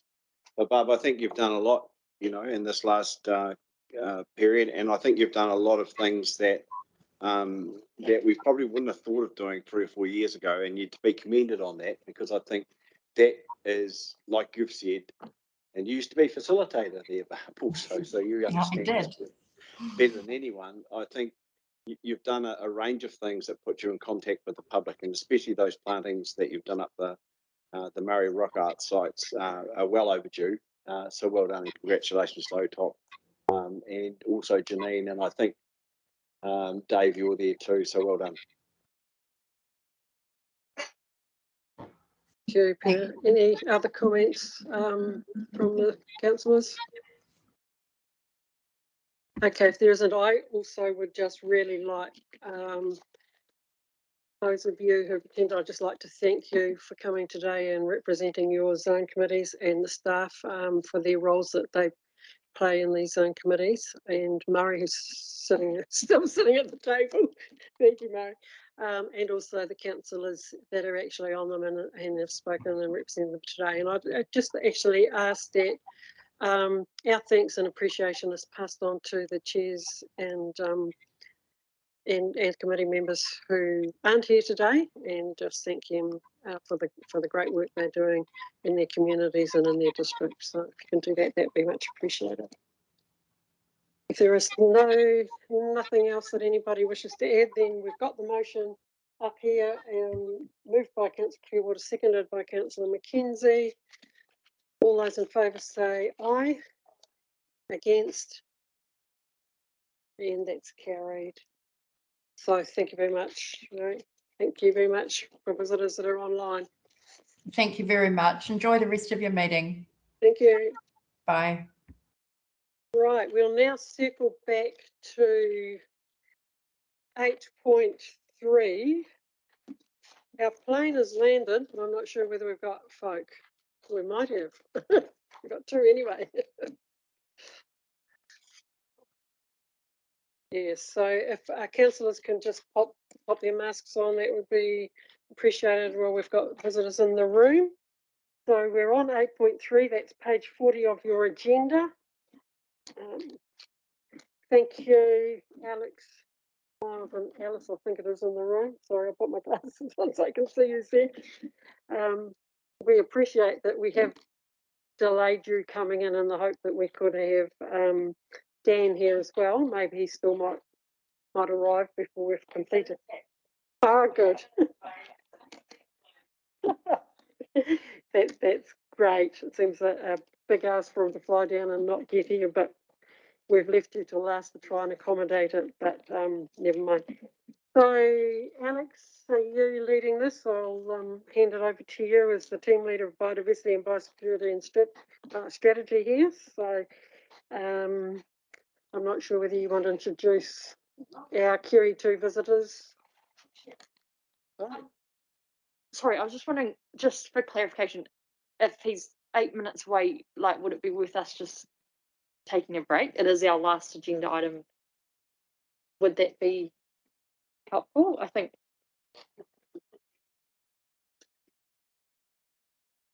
Just seek 8 minutes away, you think? We hope so, yes. He's got in a taxi about 10 minutes ago. So, yes, he said 16 minutes. So that could be good. We've got a presentation as well, so that'll let us get that up on the screen. Yeah. We can go until we've got another hour. We can go without having a compulsory adjournment. So if people are happy, I'm more than happy to do that. It does seem very reasonable since this Dan is flowing down that we do that. So we'll perhaps reconvene at 2:50. Thank you. Okay, thank you very much for that. Our guest that we have adjourned for has arrived, not quite in the room yet, but I think that we will carry on at this stage, and when Dan comes in, maybe Alex, you could introduce him along with Alice and Miles. Perhaps you can start with him anyway. But look, I'll hand over to you, Alex, and as I say, we've got the representative from QE2 here to speak to us as well. So the floor is yours.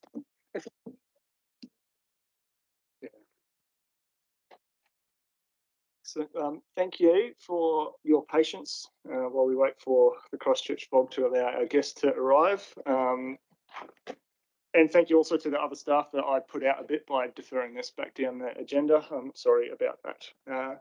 So yeah, today we're here to talk about some of the money that Council allocated to the Queen Elizabeth Trust in its long-term plan this year, yes, still this year. And to help me pull that sort of presentation to you together, I'm joined by Miles Gower. Alice Shanks and Dan Coop. Miles and Alice are field reps with QE2. They work in the northern and central regions respectively. And Dan is the chief executive of the QE2 Trust, and he will be hopefully walking through the door quite shortly. So I'll start just with a brief bit of context. Your resolution was at the long-term plan adoption last year was the impetus for this grant funding. You directed us to protect high-value landscape-scale biodiversity projects in line with Environment Canterbury's priorities outlined in the Canterbury Biodiversity Strategy and long-term plan, with priority given to landowners committing to perpetual legal protection by covenants. And attached to that resolution was the commitment to provide $400,000 in funding to the Trust. In terms of how we've managed to sort of seek that alignment, we think it ties in nicely with a couple of things that you've said you'd like to achieve in your long-term plan. In particular, I've highlighted a couple of the more relevant ones there: levels of service number 13 and level of service number 15, about leading shared regional approaches to biodiversity in Canterbury and working with landowners, Ngāi Tahu community and agencies to protect, enhance and regenerate priority habitats, including wetlands.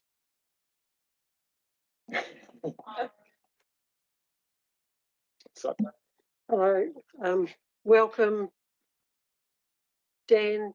We have adjourned to give you a little bit of a chance, but we saw the taxi pull up, that number had come up. So, Alex has just really started the presentation for you, so you can take a heavy breath and relax now. Alex, I don't know if you'd just like to introduce Dan as the CEO before you go on.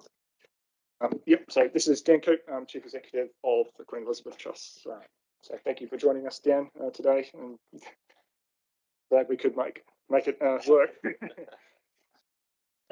So the other element of alignment here outside the long-term plan is our alignment with Canterbury Biodiversity Strategy, and it's something I've talked to you previously about on quite a few occasions, the guiding priority principle within there about focusing first on protecting and maintaining what biodiversity is remaining, and then as second priority, restoration.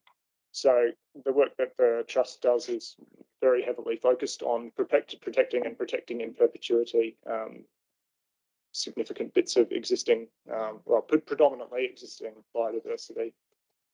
There's a couple of goals that are also relevant in the Canterbury Biodiversity Strategy. They're about protecting and maintaining the health of all significant habitats and ecosystems, and encouraging, celebrating and supporting action by landowners and communities to protect, maintain and restore biodiversity. There's broader links of both the long-term plan and the Canterbury Biodiversity Strategy to this grant funding and the work that QE2 does, but those are probably the highlights. So I'm going to take the liberty of talking on behalf of QE2 a little bit here. They might wish to jump in if I get anything egregiously wrong, but they're an agency that works in partnership with landowners to protect native biodiversity and their properties in perpetuity. The landowners that they work with retain ownership, but attached to the title of the land is a protection mechanism, a covenant that requires that land to be looked after beyond any changes in ownership or land, any of the landowners. So the agency themselves provides the legal protection mechanism, the covenant, as well as ongoing advice and assistance to landowners, and undertakes, I think quite importantly, a monitoring cycle on all of the land that's being put into covenanting. And just in the asterisk down there is a bit of an explanation about what exactly a covenant is. So their work since 1977 spans over 5,000 covenants in the country, over 190,000 hectares of land protected in perpetuity, and in our regional context, there's approximately 415. That number seems to jump up and down, including, I think Alice got an email just while we were sitting in the foyer. There's one more that's just come online, so that's why the approximates are in there. And that represents about 19,000 hectares of land in the region that's been protected. This is a map from QE2's annual plan, which demonstrates in Canterbury context the areas that are predominantly threatened and the work of the agency in protecting land. And you can see that a lot of where they're operating and getting covenants in place is in areas that are deemed to be acutely threatened or chronically threatened. So their prioritisation is quite strong. It's a bit of a sobering nut to look at in the Canterbury context, but great to see the work of QE2 in the region here. So what did we do to get this money out the gate? We started talking with QE2 head office regionally quickly once the LTP landed, and brought in the regional reps and ECan biodiversity staff to investigate where we might be able to deploy that funding in a way that was consistent with the resolution that council provided us. Our field staff and the QE2 field reps, Miles Ellis and I've forgotten the name Rob of Smith. Rob, the other South Canterbury representative, worked together to identify a list of sites where we might be able to deploy that funding.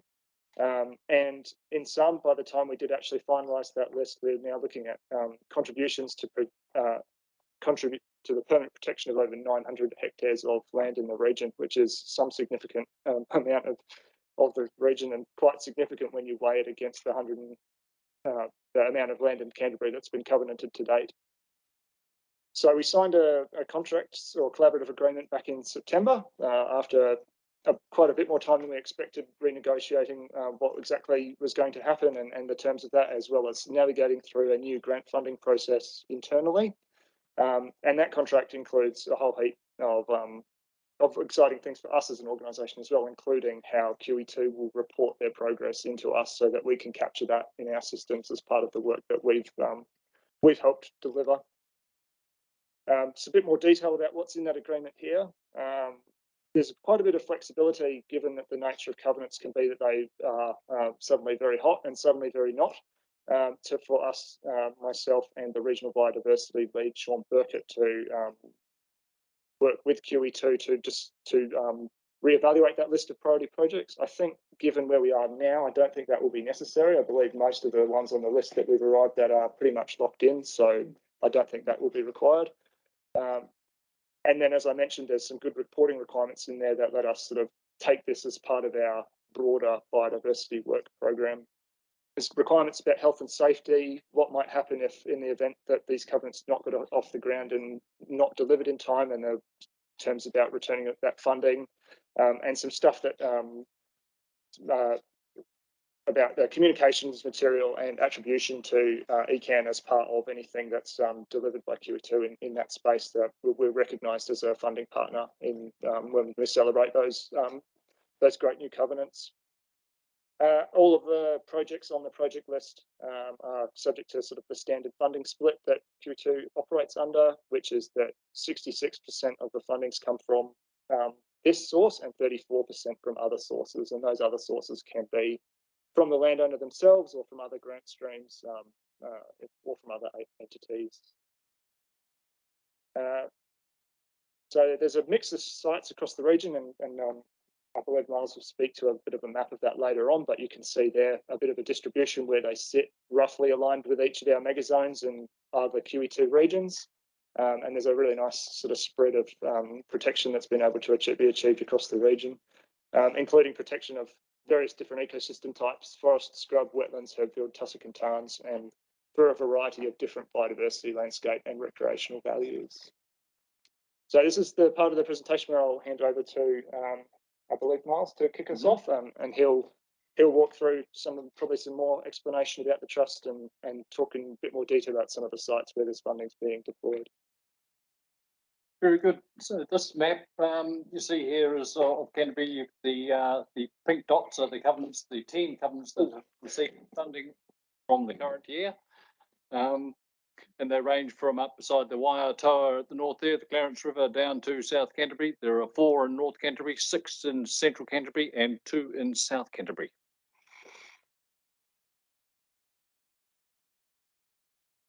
So rather than show you all of them, we'll just show you one from each of those reps patches. So this is North Canterbury one. This is about 51 hectares of montane beech forest. It's on a property on the western side of the Culverden Basin. The landowner there was very keen to do something about it. At the moment, livestock are going through it, but there's also a lot of feral deer in the area, and he was very aware that fencing it with conventional fences was not going to get an optimal result. So we're going to go for deer fences, which are not a great deal more expensive, but give us a much better result. So that's kind of our flagship project. We somewhat, it's the most expensive one, but I think it's going to be one that'll have a relatively spectacular result because we can actually get rid of the dare out of there as well. So as part of that, the funding from ECan, we've got 2/3 from ECan there, and the funding is split between QE2 and the landowner is generally 60% for QE2 and 40% when we're going for a commitment towards keeping the area dare proof. Next one. Alice. Oh, this is a very interesting one. So as you know, the Banks Peninsula Southern Bays was hit by an extreme weather event on the 21st of December. And you can see in that photo there, the impact that had on the true right of Hickory Bay. There was a big, this is owned by a conservationist who's put 140 hectares into covenants, and they've been covenanted for about 15 years, but she had a paddock, north-facing paddock, and she didn't know what to do with it. And once the 950 hectares of her fence along Hickory Bay stream, which protected the stock going from the paddock into the covenant, had basically been decimated by this flood and these slips, she was faced with a dilemma. Was she going to put $47,000 into reinstating a fence that crossed the stream twice, or would she just fix up the road fences and a side fence and actually start this paddock on a natural regeneration process? So what you're getting out of this is you're helping a landowner make that land use change. Up to then, it's just been leased out for basically the cost of rates, but this money has allowed her to do this, and so she'll retire it. It's already showing good signs of natural regeneration. There's good podocarp broadleaf forest in some of the gullies and some good patches of kanuka, so we are confident it will come back, and she will enter it into the ETS at some stage because she's just doing that for her southern covenants. So it also is connected up to Allegown Reserve, and we've got another big covenant coming on stream next year. So there's going to be 600 hectares of connected conservation land in Hickory Bay, and I find that very exciting. And 60% of that stream is going to be on protected land that has no stock, and the stream is running under forest. That's a big achievement. So thank you. That money has allowed this to happen. This next one is a property in South Canterbury in Rob Smith's patch. It's an area where there's already a great deal of ECan work and involvement on this property. Outside of the funding, there's only a relatively small amount of funding from this year's allocation, but there's quite a bit of other Environment Canterbury funding gone into this as well.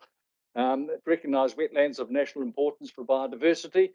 And I think one of the important things is here that the covenants will provide the security on a wider ECan investment than just this the allocation from this year's funding.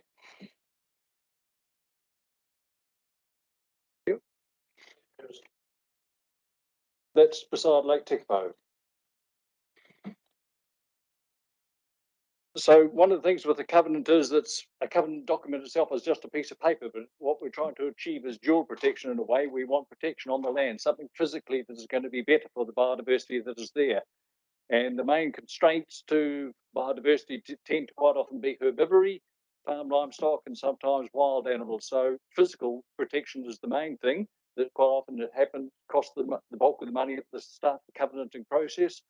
Fencing, and that can range anywhere between 20 and up to $50 per metre, with a few exceptional cases as well.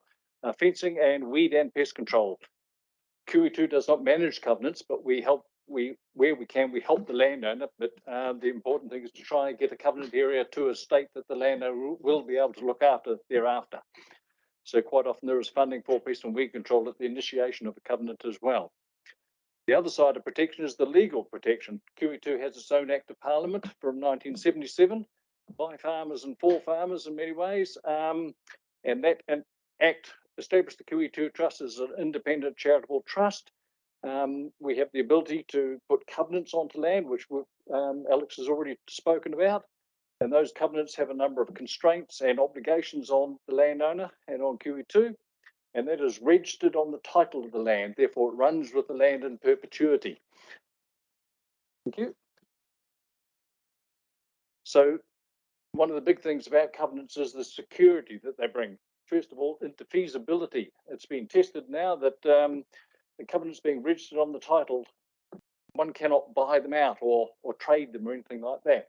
They are on the title, they are indefeasible. There is no, I understand there's nothing in the Act whereby they can actually be overturned. I think they can be overturned by the Public Works Act. So that's the legal side of things.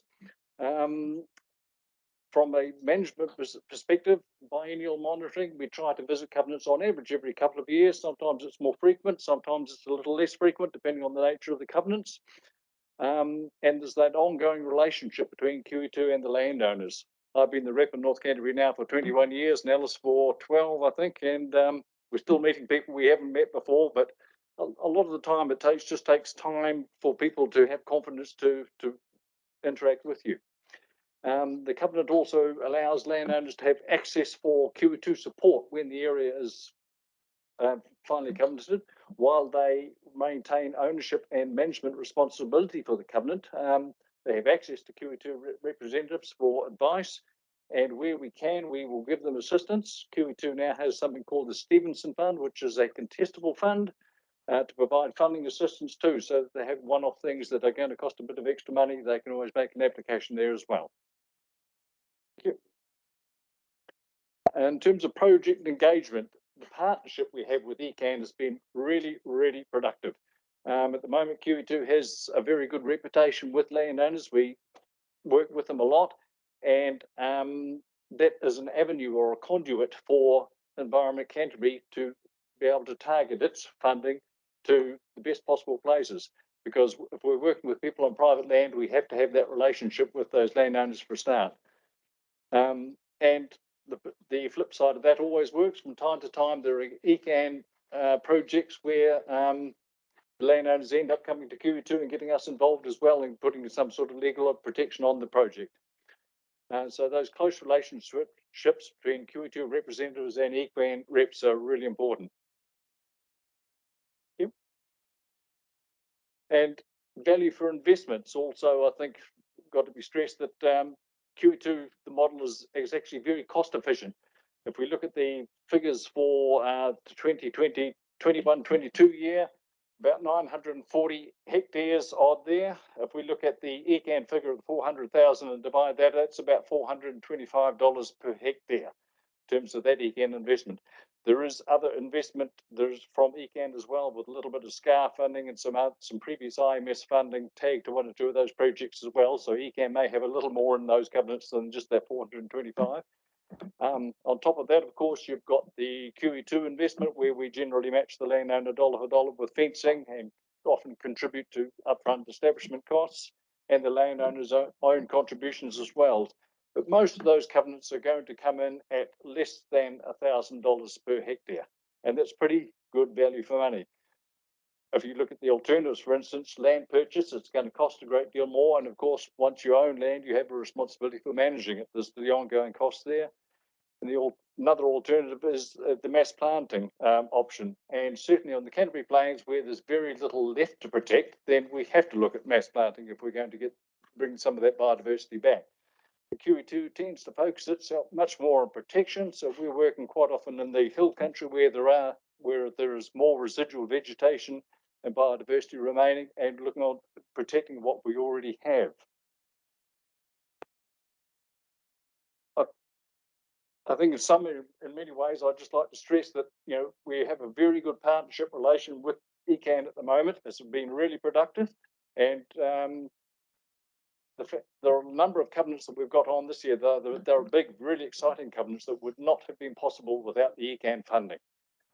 The landowners would have had to compromise the area, or maybe even not covenant at all if they had not had access to the Environment Canterbury funding. So I'd just like to thank you for that, and really say that we do hope that we can carry on receiving and working with ECan on this sort of funding relationship in the future, because it's very productive.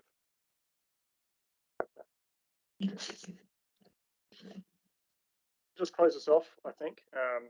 about what's to come, and then throw the floor open if you've got any questions for the team here while they're about. And Dan, I don't know if you're keen to say anything or not, but yeah. So what happens next is we'll continue to manage the contract in terms of how we're deploying that funding across the sites, and make sure that we get the required reporting back into council here, and take what we need of that back to this table at NEC or to council briefings as required as part of our reporting cycles. I think we need to continue to work with QE2 and other covenanting agencies this year, where there's no guaranteed funding for the covenanting entities, to see where in amongst our contestable and other funds they can continue to access work from us. I know that they're keen to get a full picture of where they can have that money. So that's an action for staff to go away and continue to work with the likes of QE2 and the Banks Peninsula Conservation Trust. And then longer term, I think the question for this council will be, is covenanting part of the sort of suite of biodiversity tools that they want to see more used from, and how can we incorporate that if it's council's desire into future annual long-term planning agreements, potentially in a way that's less ad hoc and one-off, and into the longer term. So that will be a question that this council, I think, will have to mull over as it considers its next annual plan. So that's it from me. Yeah. Thank you, Alex. Dan, would you like to make a quick comment since you've I've come all this way. A very quick comment from me. And first of all, I'd probably like to congratulate my two team members here who, in working with Alex's team, have really produced a great outcome, I think, with that funding that you guys have provided. A quick bit of context. So QE2 is a national organisation. We employ about 30 of Miles and Alice equivalents. So we have relationships, formal or informal, with most of the regional councils around the country. I would say that this collaboration that's happened over the last year between ECan and QE2 has been amongst the best that there have been anywhere nationally, certainly in terms of the kind of quality and quantity of outcome that's been created. So I would hope that there's opportunity to continue that collaboration. If not, QE2 will be here. We'll continue to be here.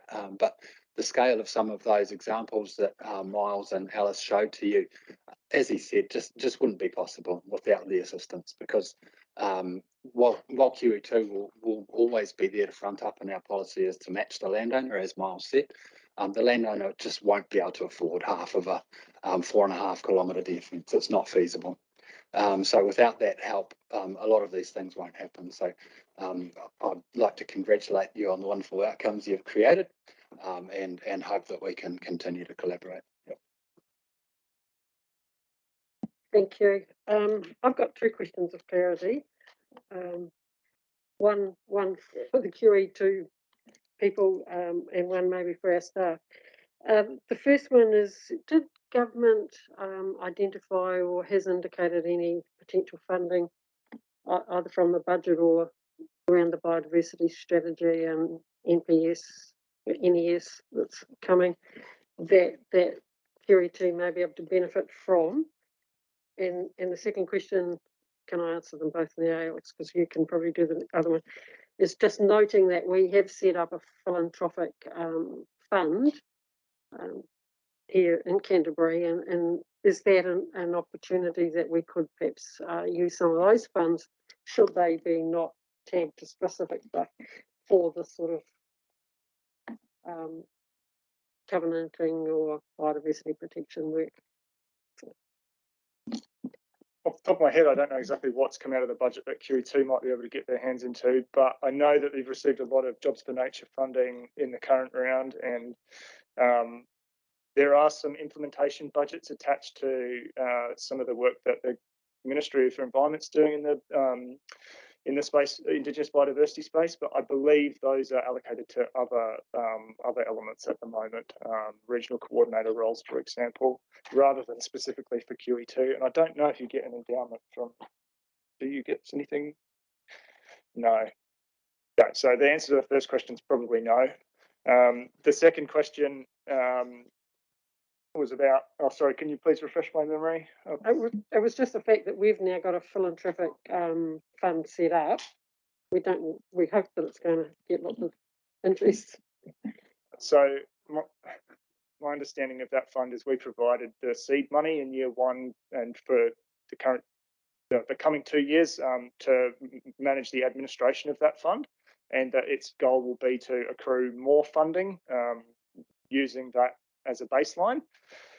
I don't know that any specific decisions have been made about where the best means for investment from that fund will be as of yet, but certainly what we can do to incentivise biodiversity protection and the potential for permanent protection through covenanting is something that could be on the list for that fund, certainly.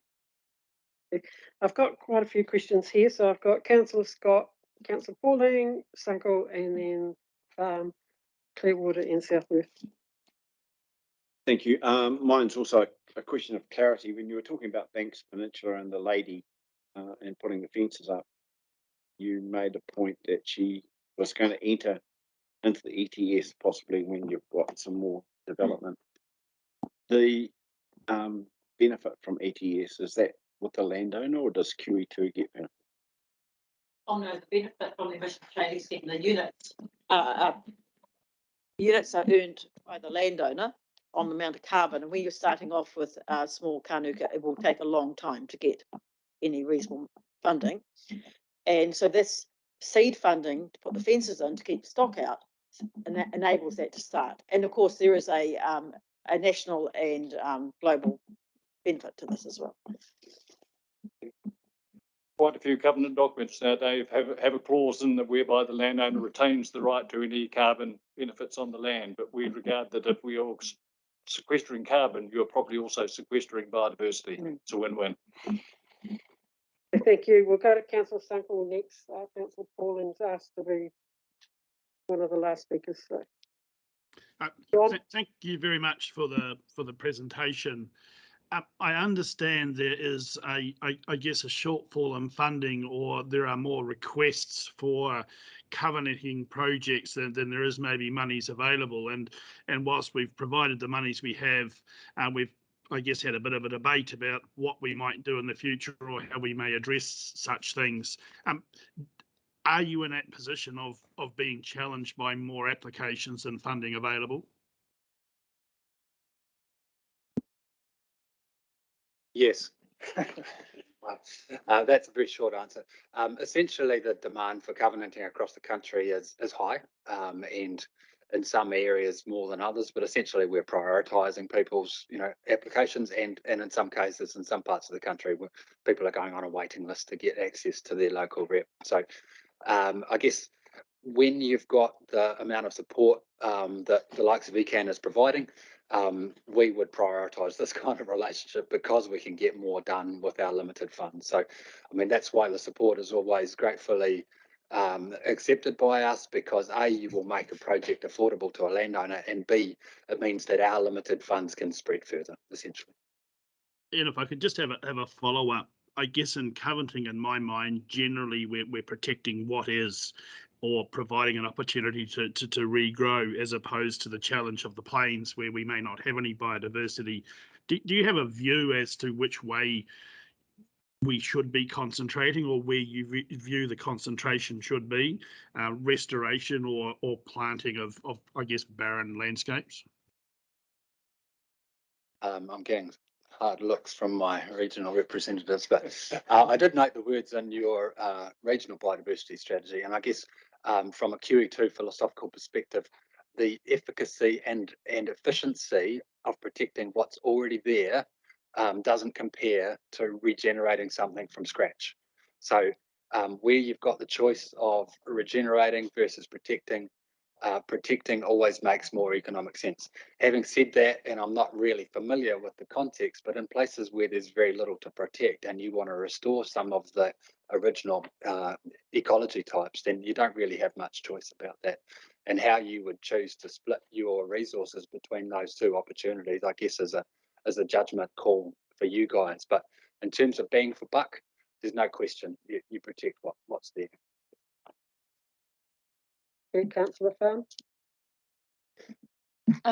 Kia ora, thanks so much for the presentation, and congratulations for everything you've been able to deliver with that money. I guess my question is just as well, further to the demand question about the interest in covenanting, not only in Canterbury but across the country. What sorry, I've just lost my train of thought actually. Come back to me. Okay, right. Well, we've got Councillor Clearwater, and can I just check your hands up? Yeah, thank you. Councillor Clearwater. Thank you. So look, my question is in relation to the way you collaborate with a whole lot of groups, like, and where ECan is an example, and clearly the landowners you work with, and I think it's great. And I'm really impressed with what you deliver. What I'm also interested in, and clearly, like for example, in central part of Canterbury, Banks Peninsula stands out in terms of the projects which you've clearly supported. I think Alex before mentioned about other covenanting agencies, like for example the Banks Peninsula Conservation Trust, and I'm just wondering, are there ways that you can also collaborate with other trusts who do covenanting, and kind of like, so it's all connected? Well, I think conservation field are very collaborative. We are mission driven. So with Banksman's Conservation Trust, we work in parallel. We've got two different types of agreements. And we just work with our landowners. I certainly always point out there is the option of Banksman's Conservation Trust to new landowners, and there's always good reasons why they choose one or the other. I was just talking to Maureen Neal on the email this morning. So we work alongside each other, and I think we all try and make the most of the funding we've got to achieve the best biodiversity outcomes. Back to Councillor. Sorry, I got there. Yeah, so further to the demand, my question was about the scale of what you've delivered for this money, so the 900 hectares plus. Is that the type of demand that you do see across Canterbury, or did we just get lucky with kind of, you had these kind of scaled projects already there, or, you know, because it is incredible, you know, in terms of the actual delivery, in terms of bang for buck, in terms of biodiversity outcomes. So yeah, would that be typical, I guess, of what you see out there, or was it a one-off, or I don't know? Oh, sorry, and press your button again. Was certainly a one-off for me. I don't imagine I'm going to do be involved in such an extraordinary project, and all power to the people who managed to pull that off. So QE2 is just there in the background. We will do the legal protection for you. So that was 500 hectares. So normally my covenants are a lot smaller than that. But there is a growing trend on Banks Peninsula for people buying unproductive farmland and for conservation. And some of those blocks are coming in quite large. Like there was a 47 hectares, 100 hectares. This is a new trend. And so it is land that's been sold off by farmers, being taken up by conservationists. Yes, I'm really interested in this trend. Will it continue? I don't know. It's just been there in the last 2 or 3 years. Sorry, I've pinched the. Certainly COVID has not reduced demand in Canterbury, that certainly not in my patch anywhere, and I think several other parts of the country are also having relatively unprecedented demand. Perhaps landowners are feeling a little more mortal, I'm not sure, but and I happen to have several very large and relatively expensive projects on at the moment. Whether that will continue, I really don't know. Thank you. We've got Councillor Southworth and then Councillor Scott. Yeah, Craig's going to go last. Thank you. Okay, thank you. Yeah, you've answered some of my questions that I got as you were presenting. So explaining why the absence of the plains spots was a question I had, and then I'm thinking in terms of the maintenance. I think I've established that. So the maintenance is something that goes to the landowner once you've established it to a point. So I've actually got 2 questions really.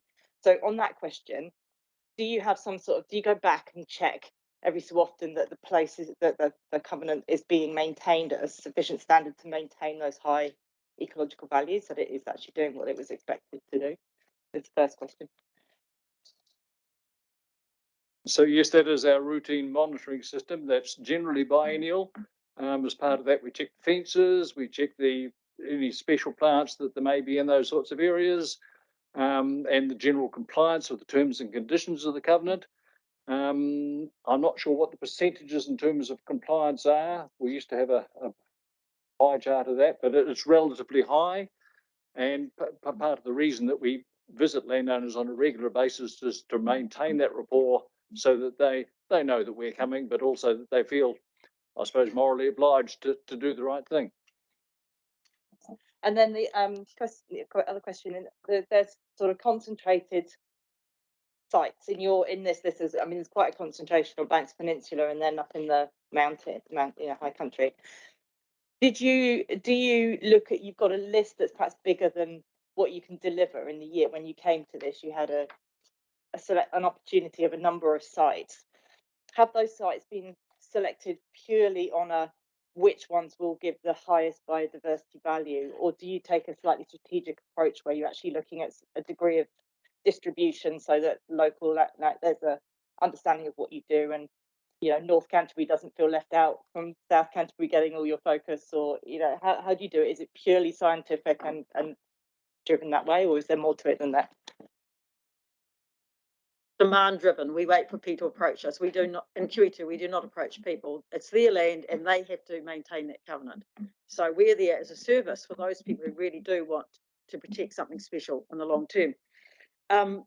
There are other sources of funding. So I was able to put another 2-3 covenants through the City Council funding.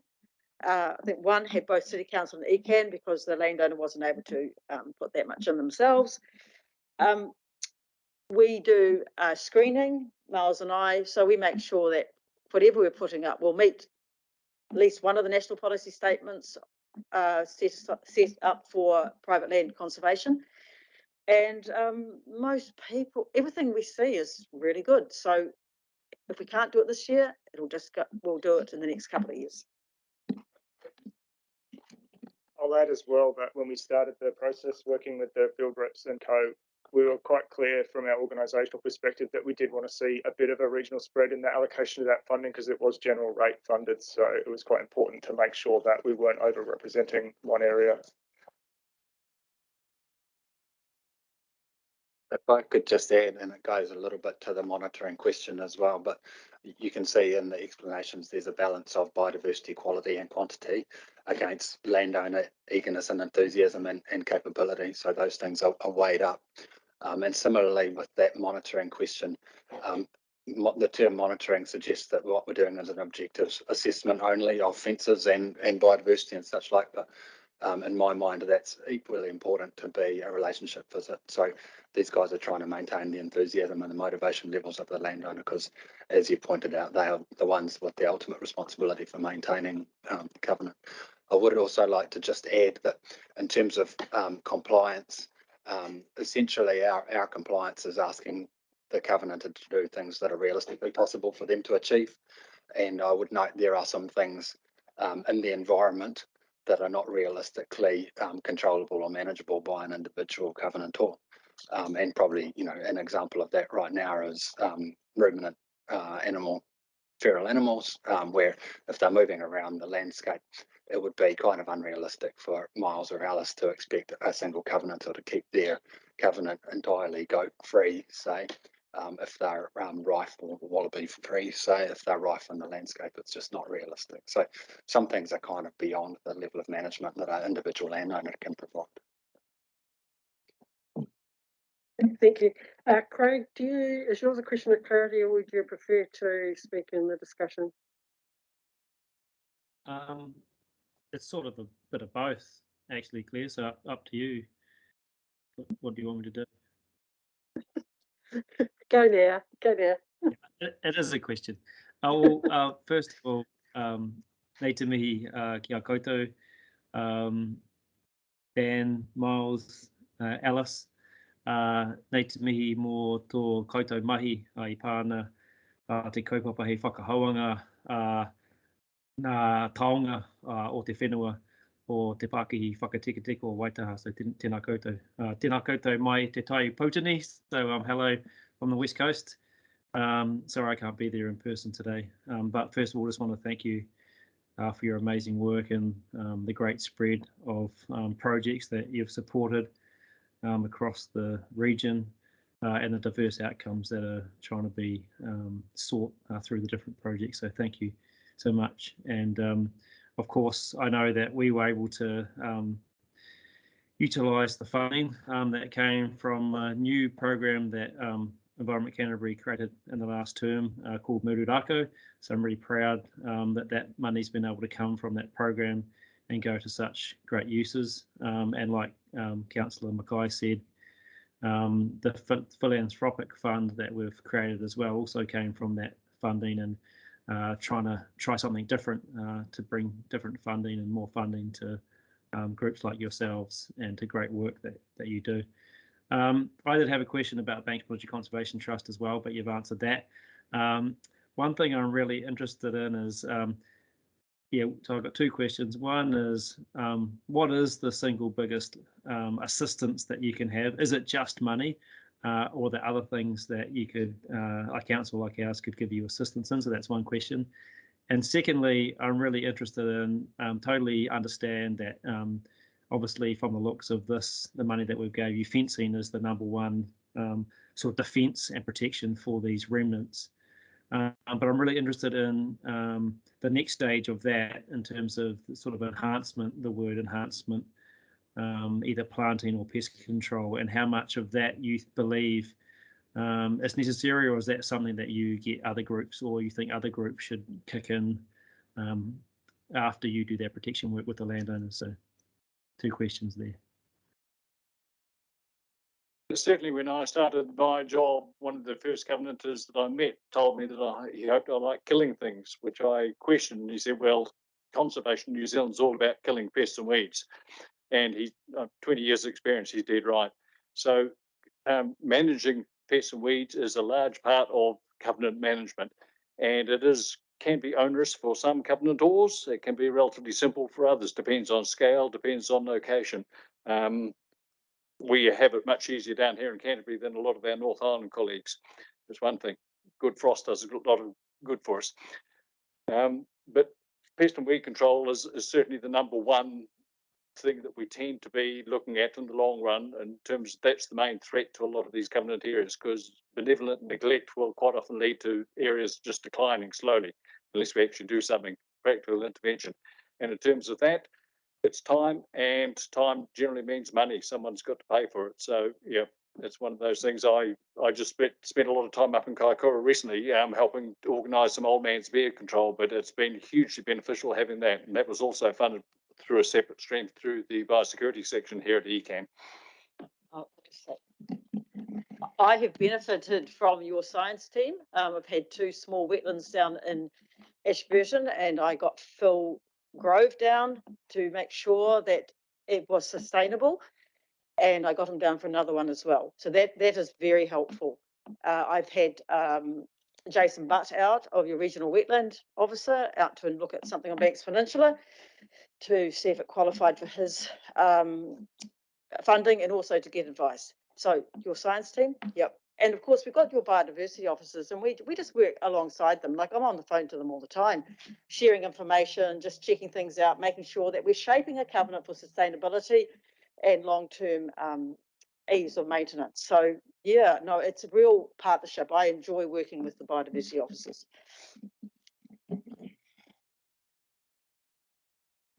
Kia ora, thank you.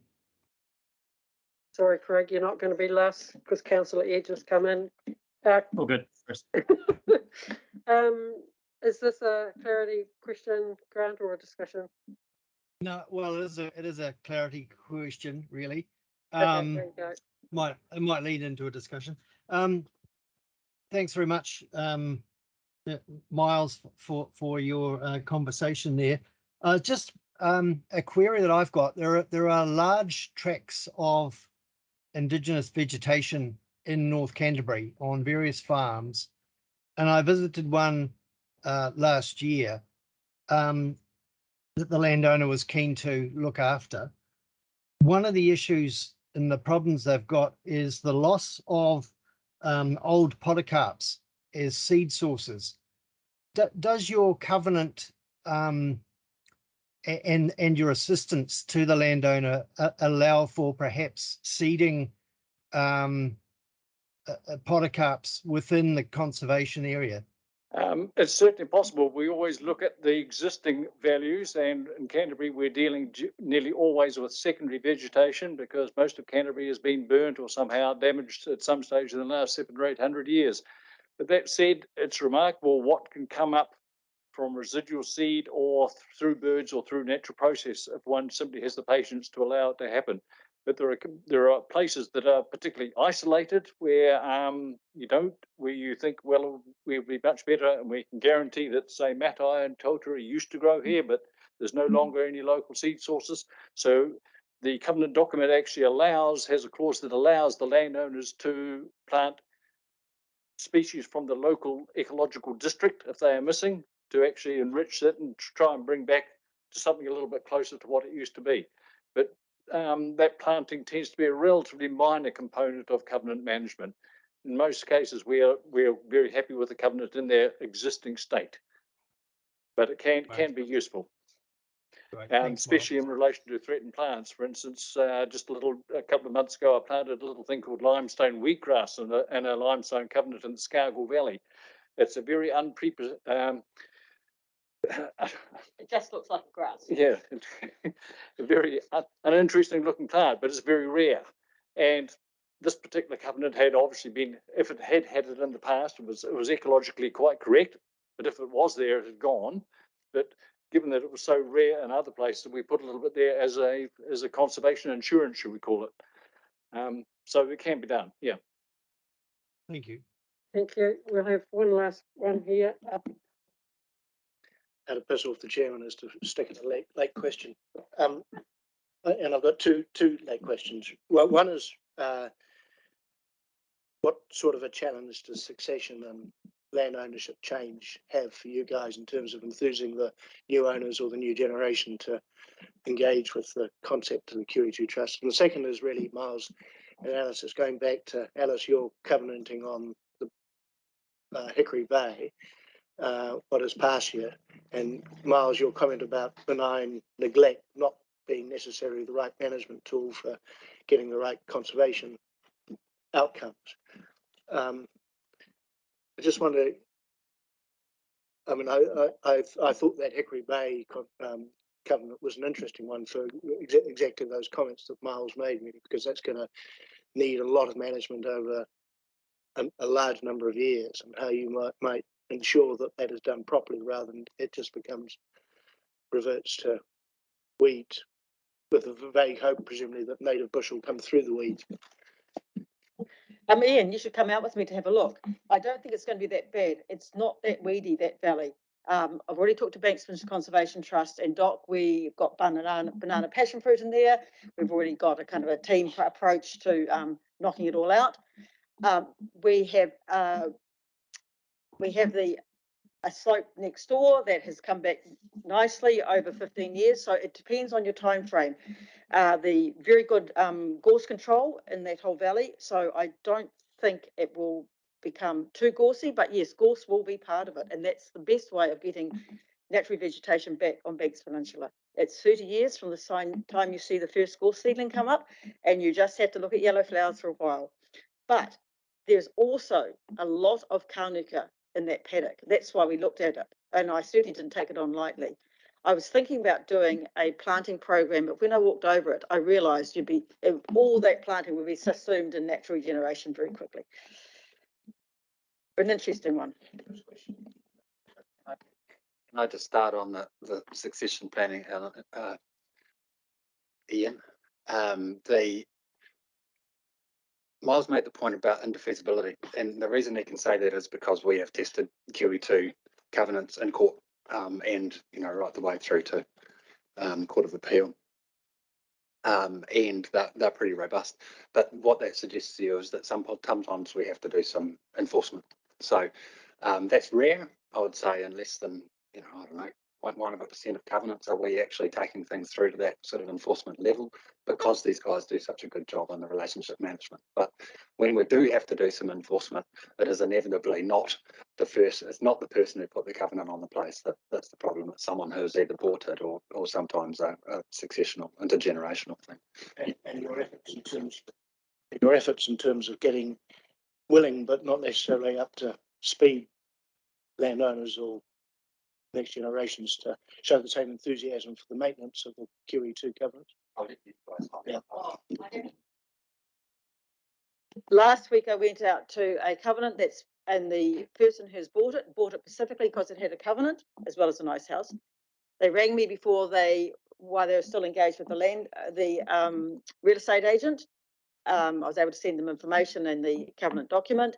They got me out 2 days after they bought it. They'd already been in contact with Banksman and Schiller Pest Free, and they are hitting the ground and they just want to know everything.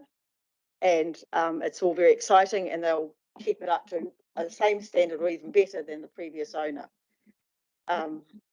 Yeah, people actually want to help nature in New Zealand and they want to own covenants.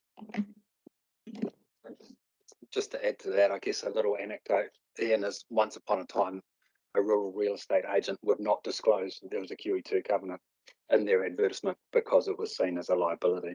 Nowadays, you see them very commonly, and there is a market for that kind of property because there are people interested in doing some conservation often as part of their farming. Okay, I'm going to try and draw this question to a close. You can see the interest from councillors and our appreciation of the fact that Miles, Alice and Dan, you've made it to present to us, and Alex for your contribution here as well. Because it is, we have given it a fairly good spin, I think, time-wise. We have a motion that I would like to put on the table. Here it is up here on the table. That we note the progress made with the 400,000 allocated to the Queen Elizabeth National Trust in year one of the long-term plan 2021-2031. Do I have a mover? Councillor Farn and Councillor Southworth as seconder. We can take discussion, but I think we've had fairly full discussion. Is everybody happy with where we're at around that? I'll make one very brief comment because it's something that I think Federated Farmers should be really proud of. QE2 Trust came out of Federated Farmers. I don't know if everybody knows that, but in the mid-70s, and it was led by, he was the president of Federated Farmers from Waikato. Kneebone, yeah. John Kneebone was the president. My father was actually on the board at the time, so he was part of that. And Stevenson's the same Stevenson who started the Balanced Farm of the Year Award. So some great leadership from that. Thank you, Ian. That's very interesting history, which I wasn't aware of. So there are no further comments here. So I will just put that to the floor. All those in favour? Against? There isn't any. So therefore that is carried. And look, I really do thank you for coming along and visiting us today and doing the presentation, and hope that you can get to the Queenstown or wherever you're off this afternoon. Yeah, but it is. So thank you very much. Thanks. So, right, councillors, we'll move on to agenda item 9. That's the next meeting, which is scheduled to be held on the 24th of August. And then we have agenda item 10, and Councillor Pauling is still online, I hope. Yes, hi, great, you're here. So I'll now declare the meeting closed, and I'll invite Councillor Pauling to close off with the Karakia. Tēnā koe, Claire. Nei te mihi kia koe mo tō mahi tēnei ai. Ai, ka nui te mihi aroha kia koe. Mai aho. So thank you, Claire, for stepping in today and chairing again and doing such a great job. Thank you so much. Ai, kia koutou katoa. Nei te mihi ki a koutou mō koutou mahi, I tēnei hui, tēnei kaupapa. So thanks to everyone else, all the councillors and the staff, and all of our visitors we've had today contributing to the work we do. I just want to thank everybody there, so thank you. Ai he karakia Whakamutunga o tātou nei hui, kia tau, nā manaki tanga o nā me karo ki runga ki tēnā o tātou. Ko mahia te hua mā kihiki, kia toi te reo, kia toi te mana, kia toi te aroha, tūturu whakamoa kia tīna, haumi e, hui e, tāki e. Kia ora koe. Thank you. Thanks, everybody.